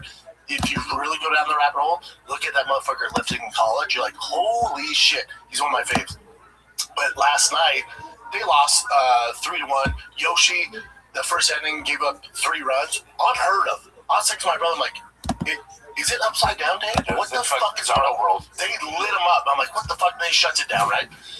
But and this is why I'm like, yes and no. Like me and my son were watching the game. I'm like, yes and no. Like you need some of that dog in you. Russian's a young, full of fucking vinegar player, balling right now. One of the guys slides in, he gets hurt. And I think Russian tags him out, and he walks out, and he looks back, and the guy's like, "Oh, his knee goes, fuck him," and walks to the dugout. Now, bad sportsmanship. I'm listening to a podcast right now, big dog. For everyone, no. But if you want that motherfucker on your team, is my point. And by the way, I told my son, he's like, "Daddy, what did he say?" I go, he said, "Fuck them," because they're in the middle of a game, dude. And by the way, it's fuck all of them, Bubba. Let me make this very clear. He didn't slide into second, cleats up, and take a guy out. No. And then he's like, fuck him. I'm like, all right, what are you, a Bond villain? The guy slid fucked up, and he was just trying to make it and hurt himself. Yep. Like, he's not on my team. Fuck him. Yeah, I go, yeah, good for you. See, walking back to the Dodger does. Yeah, fuck him. His shoulders off. He's like, fuck him. I agree. And there was a thing about that. Like, I was really lucky where, especially at the time, like Love Island, in Southern California, I got to do things way outside of my like celeb level grade. And one of the things I got to do is I get to play the Dodgers / Angels celebrity game. You know, like what a dream! That's awesome. That's the only good thing about Fame. Like I hope someone reaches out like, hey man, you want to play in this baseball all-star game? Not at the MLB level, but just whatever it is. Savannah Bananas, where the fuck it is? I have two. So I can bring my kids. I have two games in particular at Dodger Stadium that I can tell you, and we could do a whole episode about the stories. Michael Clark Duncan, who God rest his soul, he's a really nice guy, but he's fucking huge and he's not huge and gawky. He like has great posture. He looks like this amazing, like a linebacker from a comic book. Yeah. He never played. He was the worst baseball player I've ever seen. He literally couldn't throw, couldn't put his mitt on. I was like, that's baseball, Bubba. There was a Spanish, untouchably hot female Spanish like novella, soap opera. Spanish the hottest. She was a star there. Okay, like of course all the dudes in Dodger Stadium were like going crazy. Yeah. And she's wearing like a teeny little skirt with a Dodger jersey. She hits the ball and runs to third base. And I'm like, skips first and second. Just no, like it's crazy. Instead of going to like it's crazy kickball, goes to third. And Kevin from Kevin and Bean and I are standing there, and I was like, you would think. By the way, she's not from fucking Zimbabwe. Like you would think in Mexico, she's at least seen baseball enough to know that. But also see the people in front of her. Yeah, like when they're batting first, laughing. She was like, hey, no. Like, yeah. But she was so fucking hot that no one was like, it's the same. All Dodger players and everything are like, oh, it's the same. We go this way. But the one, dude, I meant to tell you before I forget. This popped up on algorithm. You know, there's leagues in Austin, like big time leagues that have the backings of like big companies. Like I want to say like Yeti's behind it, like the big vodka companies out there. They have leagues with dope jerseys, and they get together on Sundays in a competitive baseball. Oh, it's on. Right, I'll send you the thing. Yeah, that's what I'm thinking. You and I get out there, Bubba? Yes. Wouldn't that be dope? dope? Yes. Yeah. And I saw the thing that got me is they're showing the fields. It looks like Sandlot, but for adults. And then there's kids playing, and then the families are in the back, and they have sewn in jerseys. And it's like proper downtown Austin. I'm like, holy fuck. I'm in. I'm so in. Right? Yeah. The thing that got me in was the jerseys. I'm like, sewn in jerseys? Dude, you're such a hype beast. The thing that got you in was the fucking jersey. Yeah, oh yeah. It'll fit perfectly on you. Wear some nice jeans.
Awesome, I'm in. That's right. Yeah. Right?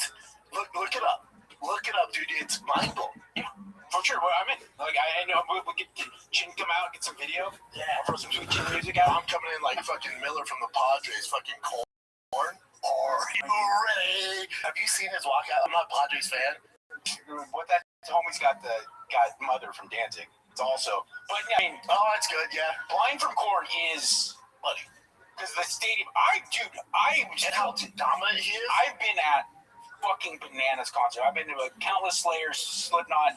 I saw Dillinger Escape Plan. There's a video of Dillinger Escape Plan playing at Virgin Atlantic Records somewhere on the Eastern Seaboard.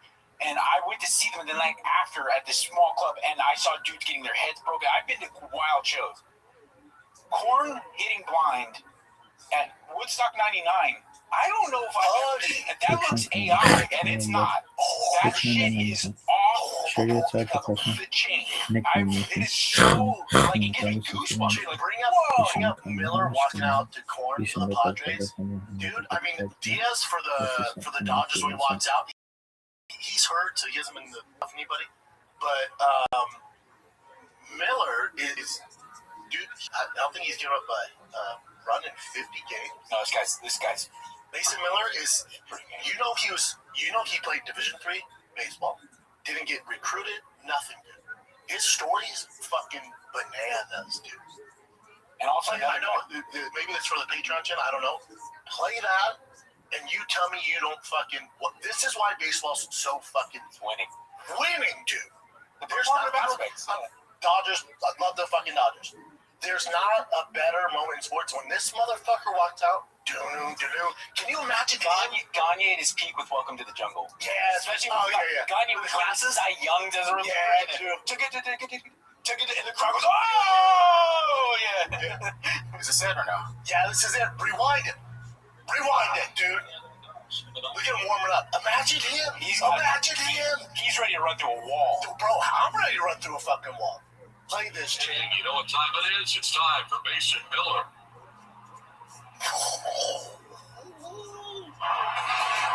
Bro, back to dark. Look at all the cameras. Bro, The crowd's just fucking eating. He doesn't give up a fucking hit. He deals. Nothing in sports, buddy. But this is why baseball's killing, because baseball's always been like, they have unspoken rules. It's a little slower, so now they have the pitch count or the pitch clock, right, to speed things up, which is great. But this is what, if you're a young kid, like my son's a pitcher, I'm like, buddy, look at this. When he comes out, like WWE, he has a walkout song, buddy. It's so dope. What was your walkout song? Did you have one? Square Dance by Eminem. Sick. All right. Boom, boom, boom, boom. And I play for my son as we're driving. It's his favorite song, right? Because he knows I walked out to it. But before we get out of the car, I crank as loud as I can. And if I know he's starting pitcher, put that on. People, it feels so good to be back. That shit is fucking spicy, bro. Is it on YouTube at all or no? I have no clue. Oh, never mind. Do you know the Rory McDonald walkout music song? Or story? His walkout song, I'm trying to think about Roy walked out to. It's one of those stories where you go like, oh, we're living in this isn't real. What? So Rory McDonald changed his phone.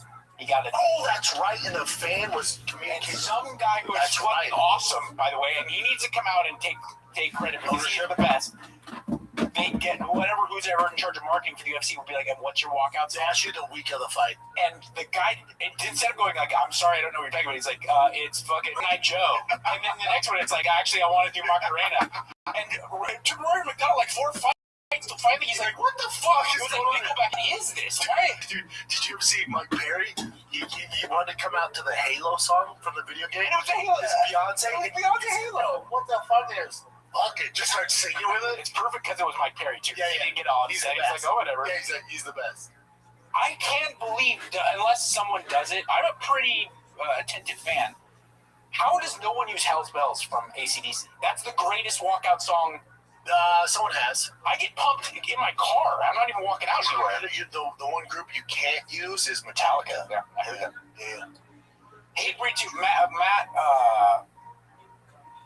really tough fucking maniac with crazy elbows. Matt, God damn it, retired. I know what you're talking about. Damn it. I can't think of his name right now. Is it Matt the Immortal. Matt Brown. Thank you. Matt Brown used to come out, and he was like boys with Jamie from Hatebreed. Yeah. He used to come out with Hatebreed, and I was like, that's hard to. Dude, the lead singer from Tool texted me. How he got my number, I don't know. He texted me before one of my. It was a huge fight. He texted me before, and then my buddy who knew him was like, "Oh, dude, you gotta come out to the song." I was like, "Yeah, I can't. It's too much of a." It was a little proggy to do. Like, I was like, I love him. He's great, but it'd be tough for a walkout. That cornice. insane. I mean, in that walkout, now we're Dodger fans, so we got to bring up Diaz Dodgers walkout. His is pretty good. Mother's solid. But Diaz comes out to is it trumpets? No. Oh no, yeah. It's the greatest discovery. Edwin Diaz? Yep, Edwin. He's heard, but he'll come back. It's good. It's No, Mason Miller. But it's fucking you're playing your crowd. Like, there's probably a lot of people that. But here, this is the MLB. But it's Chin and I are going to go out to Here goes. Base by Cannibal Corpse. This is pretty gangster. Where the fuck is the trumpet? Here goes. I know that trumpet through a tit. He kept on her navel. She had to like move he's out of the way just to get the trumpet. Damn, son. It's pretty good. It is. It's no Mason Miller court. And I want that for him, but it's just, as a Dodgers fan, it's just not as. But this is like to your point, which I want to be growing, it's like, this is walkout shit that, like, remember when Sinead O'Connor sang for a Connor? Dude. Even my wife, who doesn't care, she was like, "God, this is amazing." Like, I know. It's that delivery. It's like it's making it special. These guys are special, man. The WWE's too, like, they're too controlling of their stuff, right? Because the glass breaking Stone Cold music, that would be dope. That's next level. Yeah. A UFC fighter could probably do it now, right? With like the TKO. Yeah, it's TKO. If like, especially a white heavyweight or light heavyweight.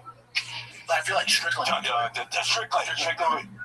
Dude, Stone Cold music, Sean. Let's go. That would be dope. Against Hamzat. I remember Shane being Trump came out because Adam Ray, Adam's a great guy. I'm so happy for his success.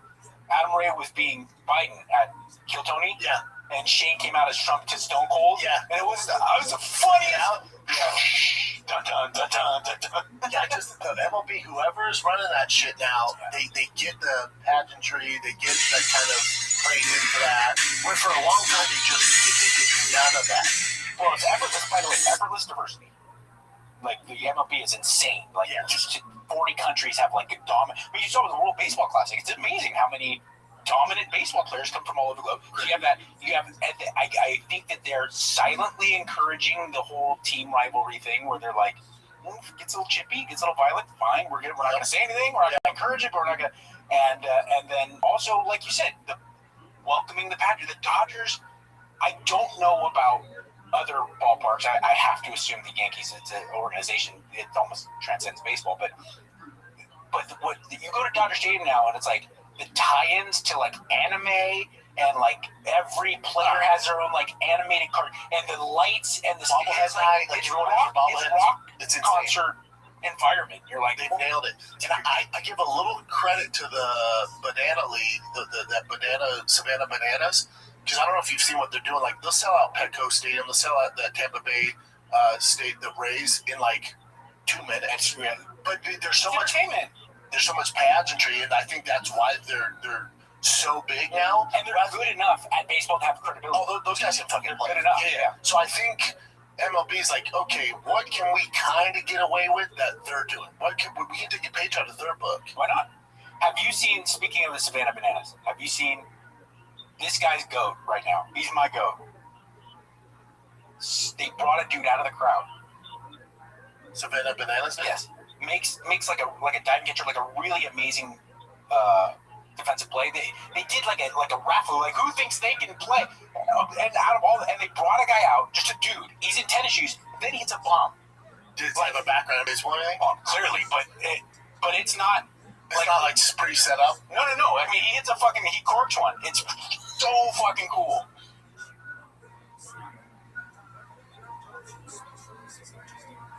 So I probably saying no. Put in Savannah Bananas fan hits homer or fan hits bomb. Yeah, bomb. Fan catch leads epic Bananas comeback. Yeah, because it's an out for the Savannah Bananas if the crowd catches a ball, which is pretty cool. Yeah, that is cool. Yeah, pretty cool. You stay active. You'll be able to tell because he's literally in street clothes, and then he just hits a fucking Just like a corner too. Yeah, he did. And like a no questions. He like flipped his bat and everything. I was like, oh, this guy's my man. Awesome. This guy's my fucking. Yeah, I don't see it, sorry, man. No problem. Fan out of crowd hits. Homer. Okay, let's just try one. Homer from crowd. Home run. God damn it. All right, I'm gonna find out. Okay. Fan catches fly ball. Yeah. If I find it, I'll put it in the episode. You're the man. Yeah, right. No worries.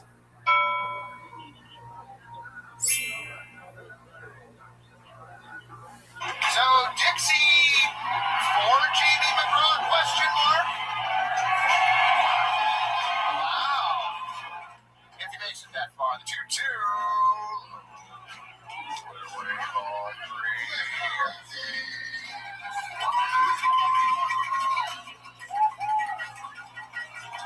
Hang on, pitch. High fly ball. Left center field. Are you kidding me? 4 letters, 1 word.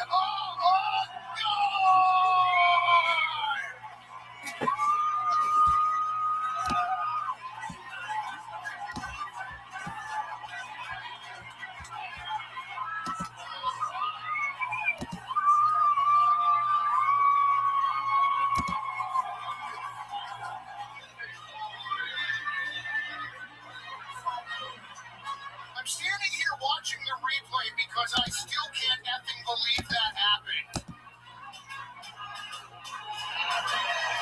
Yeah, I was watching a thing where they had old school like NFL players taking BP. I think it was that Rocky Stadium All-Star game. People forget John Elway's better at baseball than he was football. Have you seen He was drafted, right? He was gonna play for. I think he was gonna play for the Yankees. He's gonna be the number 1 pick. Yeah. And Wild, dude. that is They wild. show him taking That BP, is- you're like, oh shit. That is crazy. And also, like, have you seen? We were talking about earlier in the show. We were talking about how there's a special thing with baseball, and I agree completely. But if you see the video of like NFL players trying to like hit off a tee, Yeah, like it's like if you don't have that thing, or if you're you're not just gonna be athletic. You No. jump up and start. and then there's video of like Mookie Betts like running routes and like dunking basketballs. You're like, Yeah. oh well. Yeah. Well, and there's also something I mentioned that's genetic. But, I was watching Mr. Beast with my daughter and my wife the other night, and it was actually really cool. It was a bunch of other content creators, and they all competed to give away $1 million to one of their fans. That's cool. So yeah, it was really cool, and it was content creators from all over the world. And one of the contests that they needled it down to like 10 kids, and they got down to fan did a home run. There it is. They whittled it down to like 10, 12 kids, and they got to a basketball competition. Okay, and there's 3 or 4 kids who are crushing. Let's just assume you know what they look like. Yeah. Okay. Yeah. But then the next one was baseball, and there was some kid from like Chile, that these guys who just got done fucking scorching people in basketball, and they were like, and I was like, oh well, I was like, guys, I'm not gonna say much, but they're playing up the stereotypes right now. This is it, Jen. You found it? No, it's not showing anything. That's just the guy talking about it. I wonder if they scrubbed it for some reason, but it was. You saw him walk out from the crowd, then he makes a great play, and then just hits a fucking corker. It was awesome. It says Pickles intern. What's Pickles? That's not what we're talking about. All right, let her know then. Yeah. If I find it, I'll text it to you. All right, please do. Yeah, it's just the guy talking, huh? Yeah. All right. Well, brother, I appreciate you coming on, big dog. Always my pleasure. You're the absolute best, man. I appreciate it. I love you. I want to ask real quick, Mike, have you been, since you have all these connections and stuff to the music place, and we have the same taste in music, Yes, we do. have you been to any of the new Pantera tour at all? I got invited to go. Damn. This is but when it first started, like 2 years ago, 1 year ago. And then they started touring Metallica too. Right, and I have some really close friends who were in like the marketing team for BLF, Black Label Society, and Zach World, who worked with Ozzy, and I wasn't able to make it. But Bummer. I don't know. I don't know if I want to. You don't like? Because there's no Dimebag away. Not only not no Dimebag, but like and I, by the way, I really like Charlie Benanti. I really like Zach, but I was like such a, and I was really lucky. I saw the Pantera. Oh man! Like for reinventing the steel on that tour, and then for the Far Beyond Driven tour when I was like sophomore, and like you couldn't. I keep trying to tell people, even if you don't learn down a metalhead, peak Pantera when they were really on before like Phil started to get super deep into drugs, like you have no idea how good they were. Tight, a bummer. Every 5-star, like Van Halen at their peak, it was the look, the songwriting, the performance, the technical ability, it was amazing. Yeah. At least you got to see that's the one band. You gonna go? I want to go to the new? Of course. You want to do the new? I still want to do but they're touring like in Europe or something right now. Or do they have plans to tour in the U.S.? They did. They already went to Austin like in 2025. We missed it. We weren't here. Yeah. But they announced it yesterday the Slayer show, special show.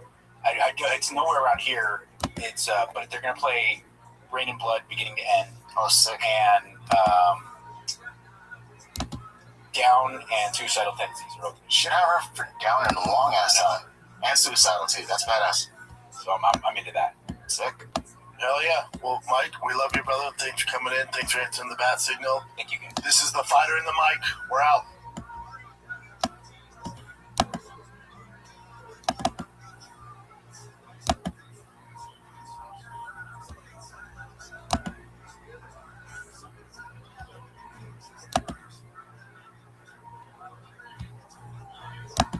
Welcome back to Break 50.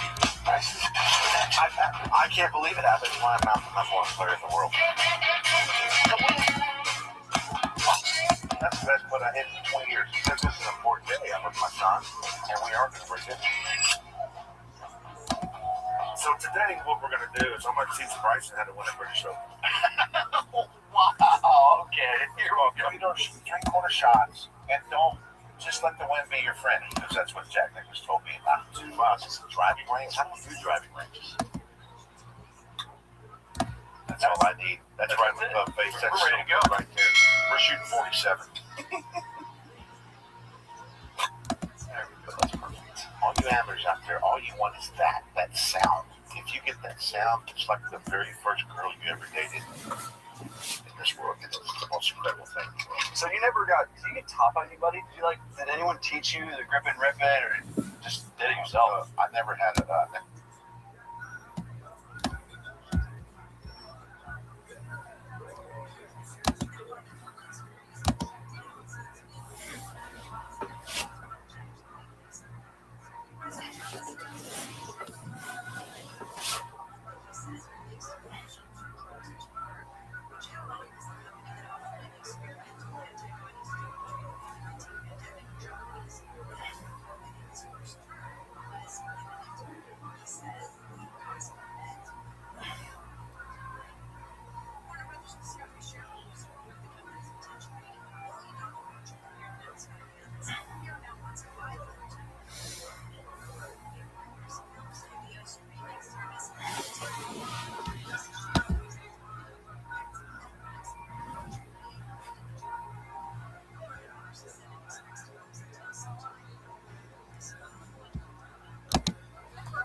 A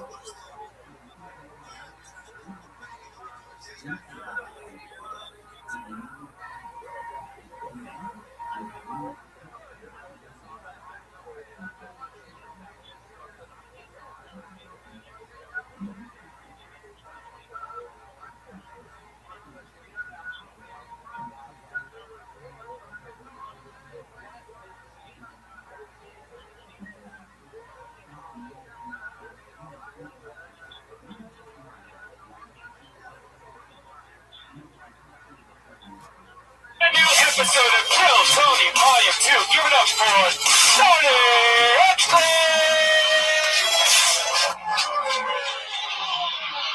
Oh, snap. We did it again.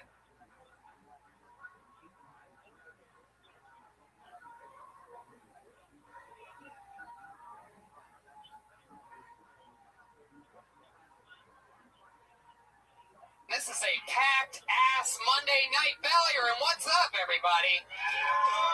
That's right. You podcast listeners are really missing out on this one. We have more fun on Mondays than other people do. It's very exciting to be here. I am well-rested. I didn't work on a TV show today for the first time in 6 episodes, which is great. I got to relax and run errands, go to the bank, and deposit many checks. Because things are going good.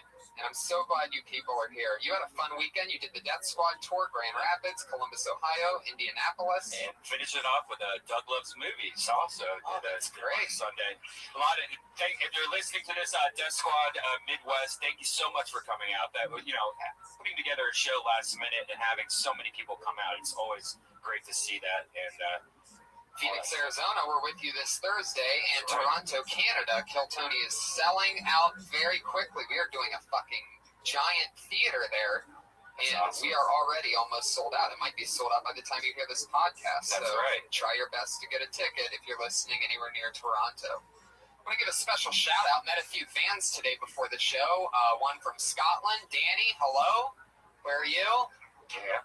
All the way from Scotland, this motherfucker came wearing a Death Squad t-shirt. That's amazing. Oh, hey, what's up? There he is. Look at him. Look how Scottish he looks. We have my friend from Utah, Trevor, has signed up tonight. He started doing comedy thanks to Kill Tony. Met him when I did Wise Guys in Salt Lake City with Joe Rogan. Trevor's an awesome guy. And the great Heidi is here from Phoenix, everybody. We love Heidi. So glad that they're here. Guys, we only have one sponsor on this show, and she's sitting right over there. Her name is Elise Lane, everybody. She's the chef with a pan. That's right. Other sponsors give shows money. We don't want to annoy people by giving us money. But we do have a sponsor that cooks delicious meals for us every week. She is a recipe checker, which is a job in which professional chefs have to run their food by her. She makes sure that it's good enough so that they can put it in their book. That's an actual job that she has. So all you fat fucks out there drooling at the thought of having a job like that, ha-ha, Elise Lane has it. She's at The Girl with the Pan on Facebook and Instagram, and she's on Twitter at Elise Lane. Tonight she made delicious food. For the first couple of weeks, I would always say what she cooked for us right off of this piece of paper here. It was always a lot of fun. Then I realized sometimes some words are hard to say.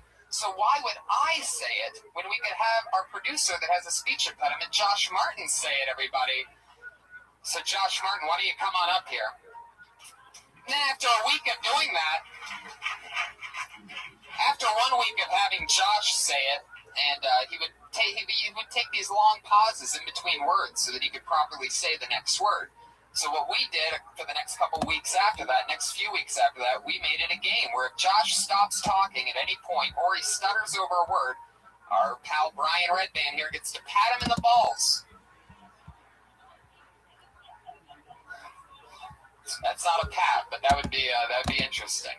Josh likes it rough. Josh, thanks for wearing your worst pants.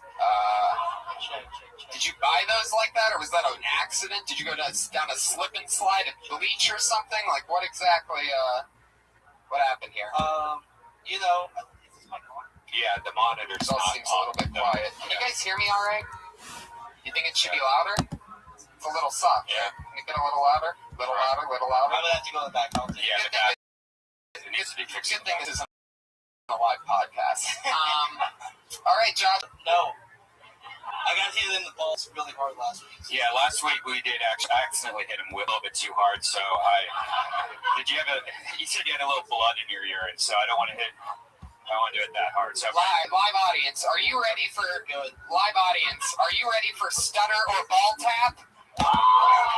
Guys, you can do better than that. Are you ready for stutter or ball tap? You can't ask questions. You better have told him the wrong word. Josh, go ahead. Tell us what Elise cooked for us this week. She cooked grilled Melanie sirloin steak with blue cheese. That was my ball. You didn't even stutter. The ball. Cheese steaks, tart butter. Oh, come on. Scales. Josh, you gotta say something. Cherry. I think Josh likes it. EG mushrooms and sesame soy tofu. okay. There you go. Give me that. You started out so good. The first few times he never even stuttered over a word. Now I think he's gotten into the S&M. I kind of think he likes it. Because he kept on saying, like, I said, I'm sorry I hit you too hard last week. And he goes, that's okay. It's for the show. No, seriously, it's okay. He loves it. That's grilled Milanese sirloin steak with blue cheesecake tart, wilted Swiss chard kale, blistered cherry tomatoes, and sauteed beet shimiji mushrooms. And for Tony, sesame soy tofu. Elise Lane, everybody. Yeah. It's delicious. That looks amazing. Guys, every week we have a new head of security here on the show to keep us safe. It used to be a guy named the Iron Patriot, but then he got a little bit too big for his britches. He said that the show, he's not going to come back until it's picked up by a major network. And to show him how replaceable he was, we replaced him with a brand new Patriot each week after that. It's been a long time now. We've literally had over 40 people doing the job that one guy used to do. And this week's no different. Our head of security tonight, one of my old...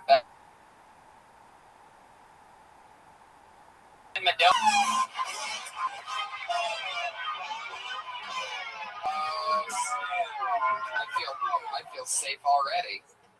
Dan, how you doing? I got this shit on lockdown. He's gonna keep us. Calm down, lady. Dan's gonna keep us safe, make sure everything goes well. Dan, how's everything going? We've had a lot of fun together. We've been doing stand-up together for what, 6 years? 6 years we've been together. And not a moment has gone by that I regretted. That's right. One time during a mushroom trip in San Diego, Dan caught me when I passed out. Brought him back to life. That's who's doing your security tonight. The fucking best. Only the best for this audience. I'm very excited to have you, Dan. Thanks for making it. You look fantastic. You're one of the few guys that suit actually fits. Up until it turns into high waters at the bottom, but I like that. You kept your pants on. Ballsy move. All right. Fuck yeah. Well, let's get into it, shall we? Tonight's guests, two of my favorites. It was originally supposed to be Ari Shafir was going to be here. He might swing through a little bit later, but unfortunately he had to do an unexpected fitting in Sherman Oaks for his brand new 1 hour special here. Live at the Comedy Store in the original room at the end of October. There might still be tickets available for that if any of you are interested. And if you're a comedian, you can watch it in this room. It's going to be playing live on a screen right here while it's happening live in the original room. Something cool for you comics to see is a Comedy Store born and bred machine running his 1 hour Comedy Central special live. Very exciting. He's going to say hello to us later. But I got a great replacement for you that you're absolutely going to love. And another first-time Tony guest. However, they are two of my favorite, funniest pals in the world. Put your hands together for Court McCown and Sarah Tiana, everybody.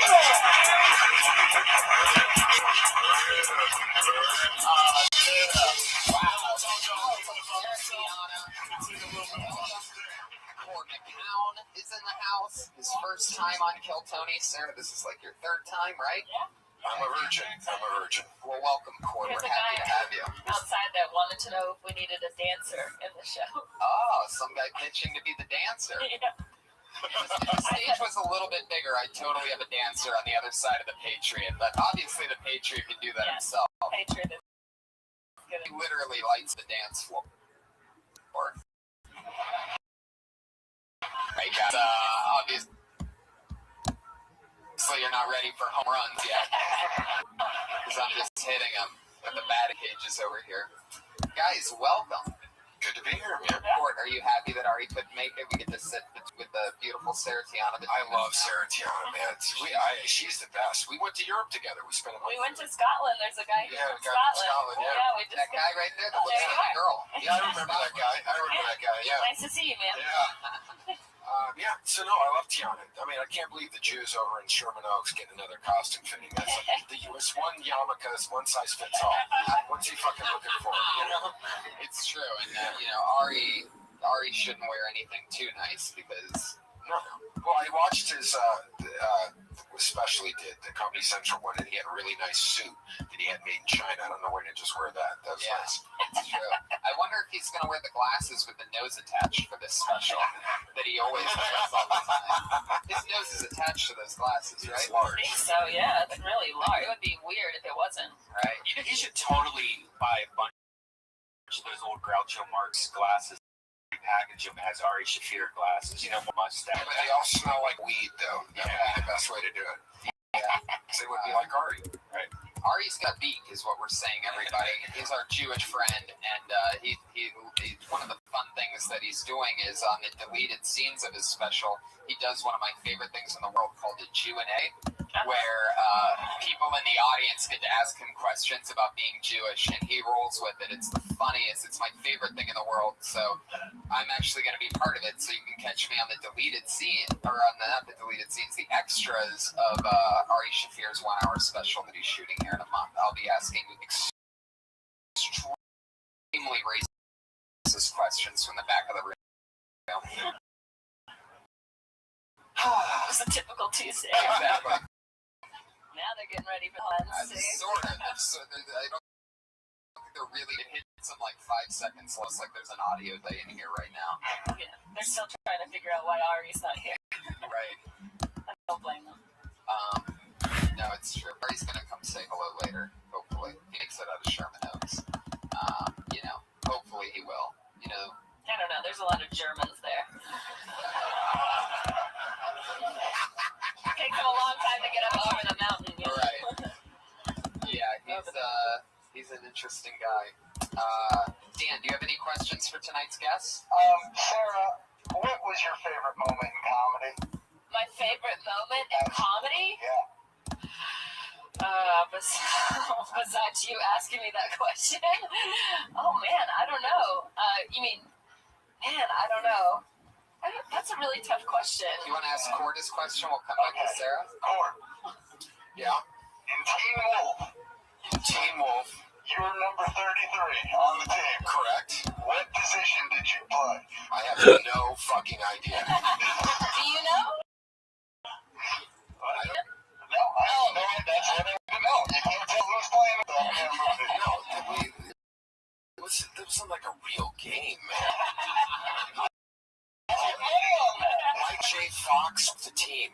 He's 4'3", and he has Parkinson's disease. What a shitty first round pick. All right, that was my favorite moment. Yeah. My answer. I didn't know you were in Teen Wolf. I love that movie. Yeah, the original. Wow. He was in Can't Buy Me Love, which is the reason I even became friends with him because I was such a huge fan. Oh, thank you. Well, that was initially what made me go up and talk to you. I was like, oh my god, because I had a Volkswagen Cabrio convertible just like Cindy Mancini. Man, I wish I was your guys' age to know what you're talking about right now. You will be. Go fuck yourself. Can't Buy Me Love was one of those movies I used to watch. I was like a loser, and it made me feel good because like, oh, popular girl, and then you were the bad guy in it. That was the. But I was a nice person. Just because I threw shit at him doesn't mean there's nothing wrong with that. Now, what did you play in Teen Wolf? Were you just like was that a small role or? That's the role he retired on. Yeah, I retired on that role. I got 4 cent residuals I get from that piece of shit. I was like one of the guys on his basketball team, so it was like one of those things where we were there the whole entire time. And it was fun, man. I mean, except, you were just like, really shitty basketball. I mean, they had this guy that was a basketball player at Loyola Marymount. Like, he was a college basketball player. The shortest kid they could find to put in the wolf costume. And then he was the one who would play basketball when the wolf costume was on. Michael J. Fox sucked. Really fucking bad. Right. But, so did we. So did Hunter. Yeah. That's still like one guy, Mark. He was in Lee's Big Adventure or whatever. This guy, he weighed about 350. And it was like you could see his nipples through his basketball costume. It's disgusting, man. I'm surprised Michael J. Fox wasn't that good at basketball. Like, I figured he would be better now at basketball than he was then. He could probably dribble better now.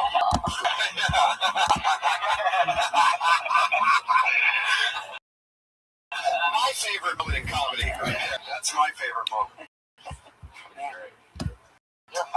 All right, let's get into it, guys. Let's tell you something. And we have over 30 comedians signed up for the opportunity to do 1 minute here tonight.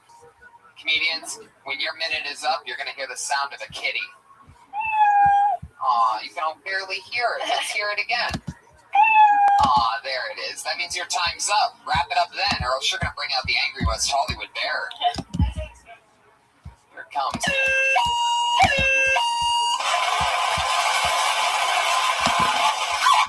There you go. All right. And authentic. Obviously, This sounds like a rape whistle. Yeah. Obviously, our bear was driving a French police car in that one. So you never know what the bear is up to. So let's get this thing started, shall we? Here we go. Doing your first minute tonight and then talking with all of us on a live podcast. No, it's you got it. Put your hands together for Dan O.W.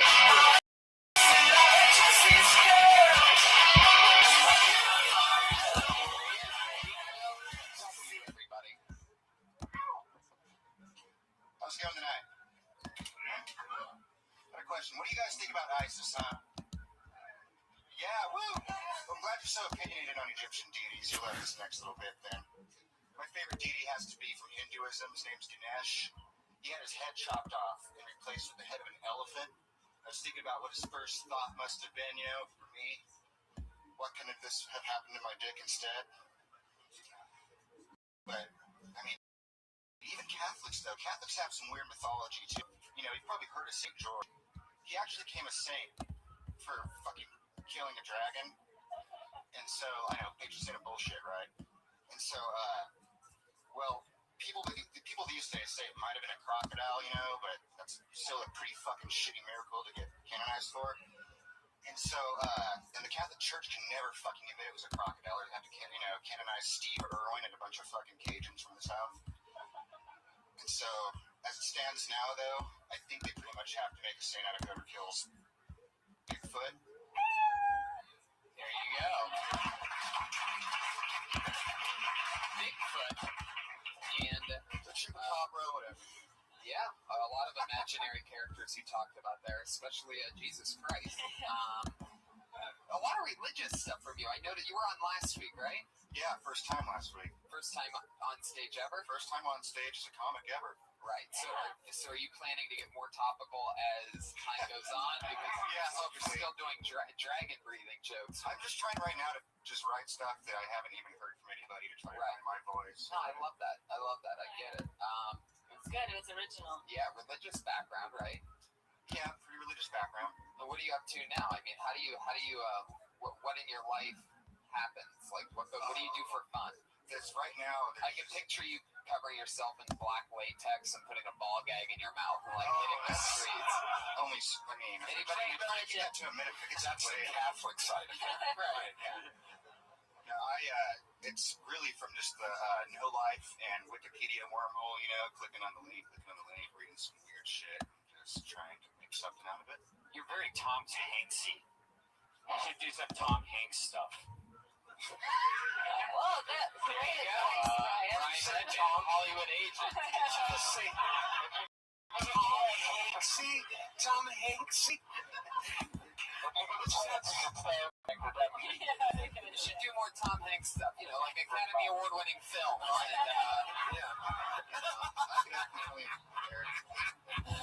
Great advice, Brian. So seriously, what do you do for fun? You said Wikipedia. That's not an answer. Well, I think last time we covered musician, and that pretty much takes up a fair share of my time. You're a jazz musician, right? Jazz and blues. What instrument do you play again? I play bass mainly, but I also play guitar, piano, whatever else. Right. Does the bass do you play the bass because it sounds deep, like your father that wasn't there to talk to you? So I like to feel heavier and blacker as well. Cool. You looked at your penis when you said that. That's Freudian slip, yeah. Yeah. No, it's because nobody else really plays bass, so you're. What do you mean nobody else plays bass? Everybody plays guitar, so if you play bass, more people. Have you ever been to any concert before? There's almost always a bass player. Right, they're those guys. It's usually the guy that couldn't get laid playing guitar. That's playing bass. Exactly. You can't sing. Yeah. Well, I mean, I thought your material was interesting. I wouldn't start with a question ever, because you just need to. You walked up there and you took the mic like you were in control, and then you immediately asked a question, which means that you need the audience to tell you what you want to talk about. And I just think if you're going to be assertive, you just come out and go, "Let's talk about Isis. It's my favorite Egyptian god as well." You know what I mean? Just like come right out and just start going. Yeah, the only thing I would tell you is that every time you say something, you step backwards, almost like you didn't want to own it. So just stand your ground. Yeah. Stand up there and you own your material. So just stand there and tell it. And if you are gonna ask a question, after you ask the question, don't point the microphone at the audience. Like, why, Tony? That doesn't work in real life. I think that it was a rhetorical question. I mean, what did you expect people to say when you asked, how do you feel about ISIS? I just wanted some reaction, really. Positive or negative. I just wanted to get to be. Did you really think there was going to be a positive, like, slow clap in the back? I think there was. Like, yeah. Oh, yeah. I said, they were going to have to, they could have named themselves after Rod, made themselves easier to cheer for. Whoa, what was that face you just made? The Canadian Hanksy. I mean, I think if you had a little bit more confidence delivering your material, it would have gone better, because you're obviously still really nervous about it. But I think the idea is there, and I like that.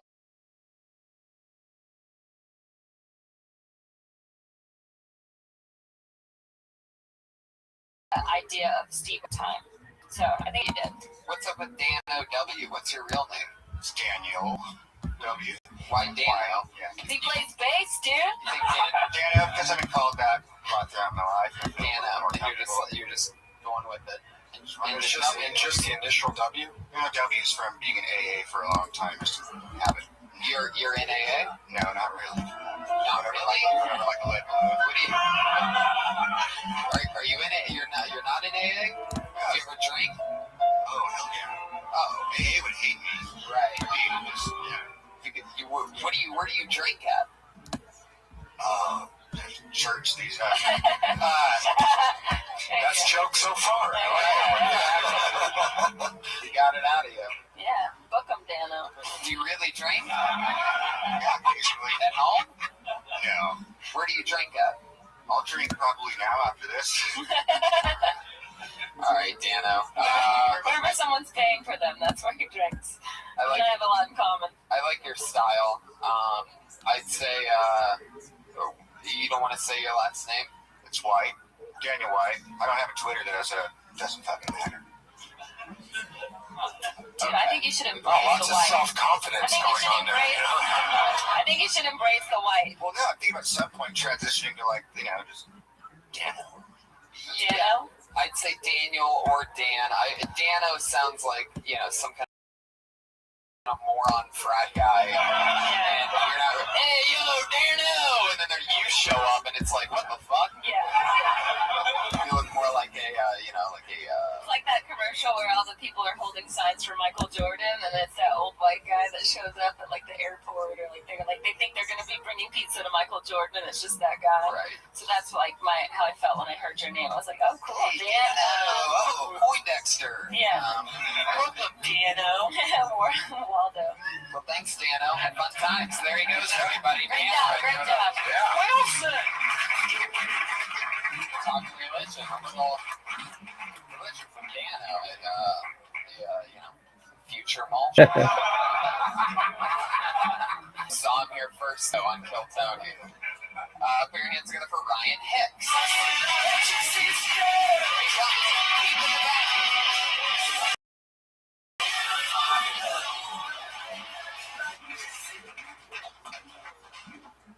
What's up? How's everyone doing? Good to be here. I'm in a weird place right now. I just found out that my girlfriend cheated on me with my sister's boyfriend, Todd. Yeah, I want revenge. So I'm gonna fuck Todd. Yeah, right in front of Karen. See how she likes it, man. The punishment should fit the crime. That's all I'm saying. I'm a tense guy. I don't think I'm alone here. I hate traffic. Are you guys anything like me? Are you ever sitting in a traffic jam and you just think, go! How hard is it to merge? Just slow down. Let the other person in. Be considerate. What happened to the golden rule? Treat each other as we would want to be treated.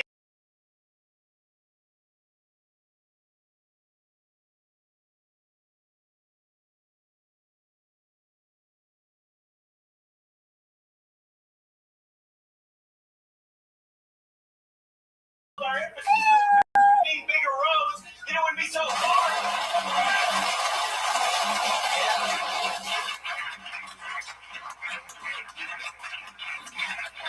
Was that the end of that joke? Do you guys ever think that in a traffic jam? Was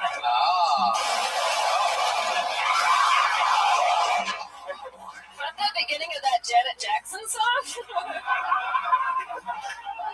It was really intense. It was like last week when that dude laid on the ground and did that thing, the Jungle Book thing. That really makes the whole room kind of uncomfortable when you do that, I think. It was it's an interesting thing. You went from, the Todd thing I liked, and you had me, and then it was a lot of just performing. I get that, though. People are going to laugh at that because it's commitment. You committed hard. You definitely stuck with it. Thanks. Is that more along your style, or is the beginning more along your style? Yeah, the beginning. Right. Usually the yelling makes more sense in a longer set because that's the only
you know, how you feel about traffic. You know, Right. You drive a lot from San Diego to here, right? Yeah, and a lot in San Diego too. What kind of car do you have? I just got a Chevy Sonic. It's like a new. What the fuck? Yeah, it's like a little 4-door. It's just like a cheap, good fuel Chevy efficient. Sonic. Yeah, it just looks like a car. I mean, it's a shame it doesn't sound like a car. Yeah, I know, right? It sounds like a shame it doesn't taste like Sonic. That'd be delicious. Did the car dealer come out on roller skates and sell that to you? Yeah, I came with You taters. guys got a Sonic where you're from, you peasants? Made change.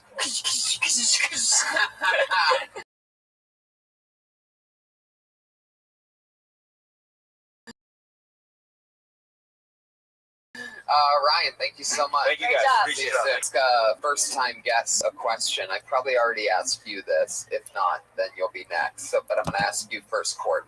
Was there anything that you did in like your first year or 6 months or whatever of stand-up comedy that you can't believe that you did, that you like that you wish you didn't do, that you hope nobody remembers, that you're glad nobody saw, anything crazy like that?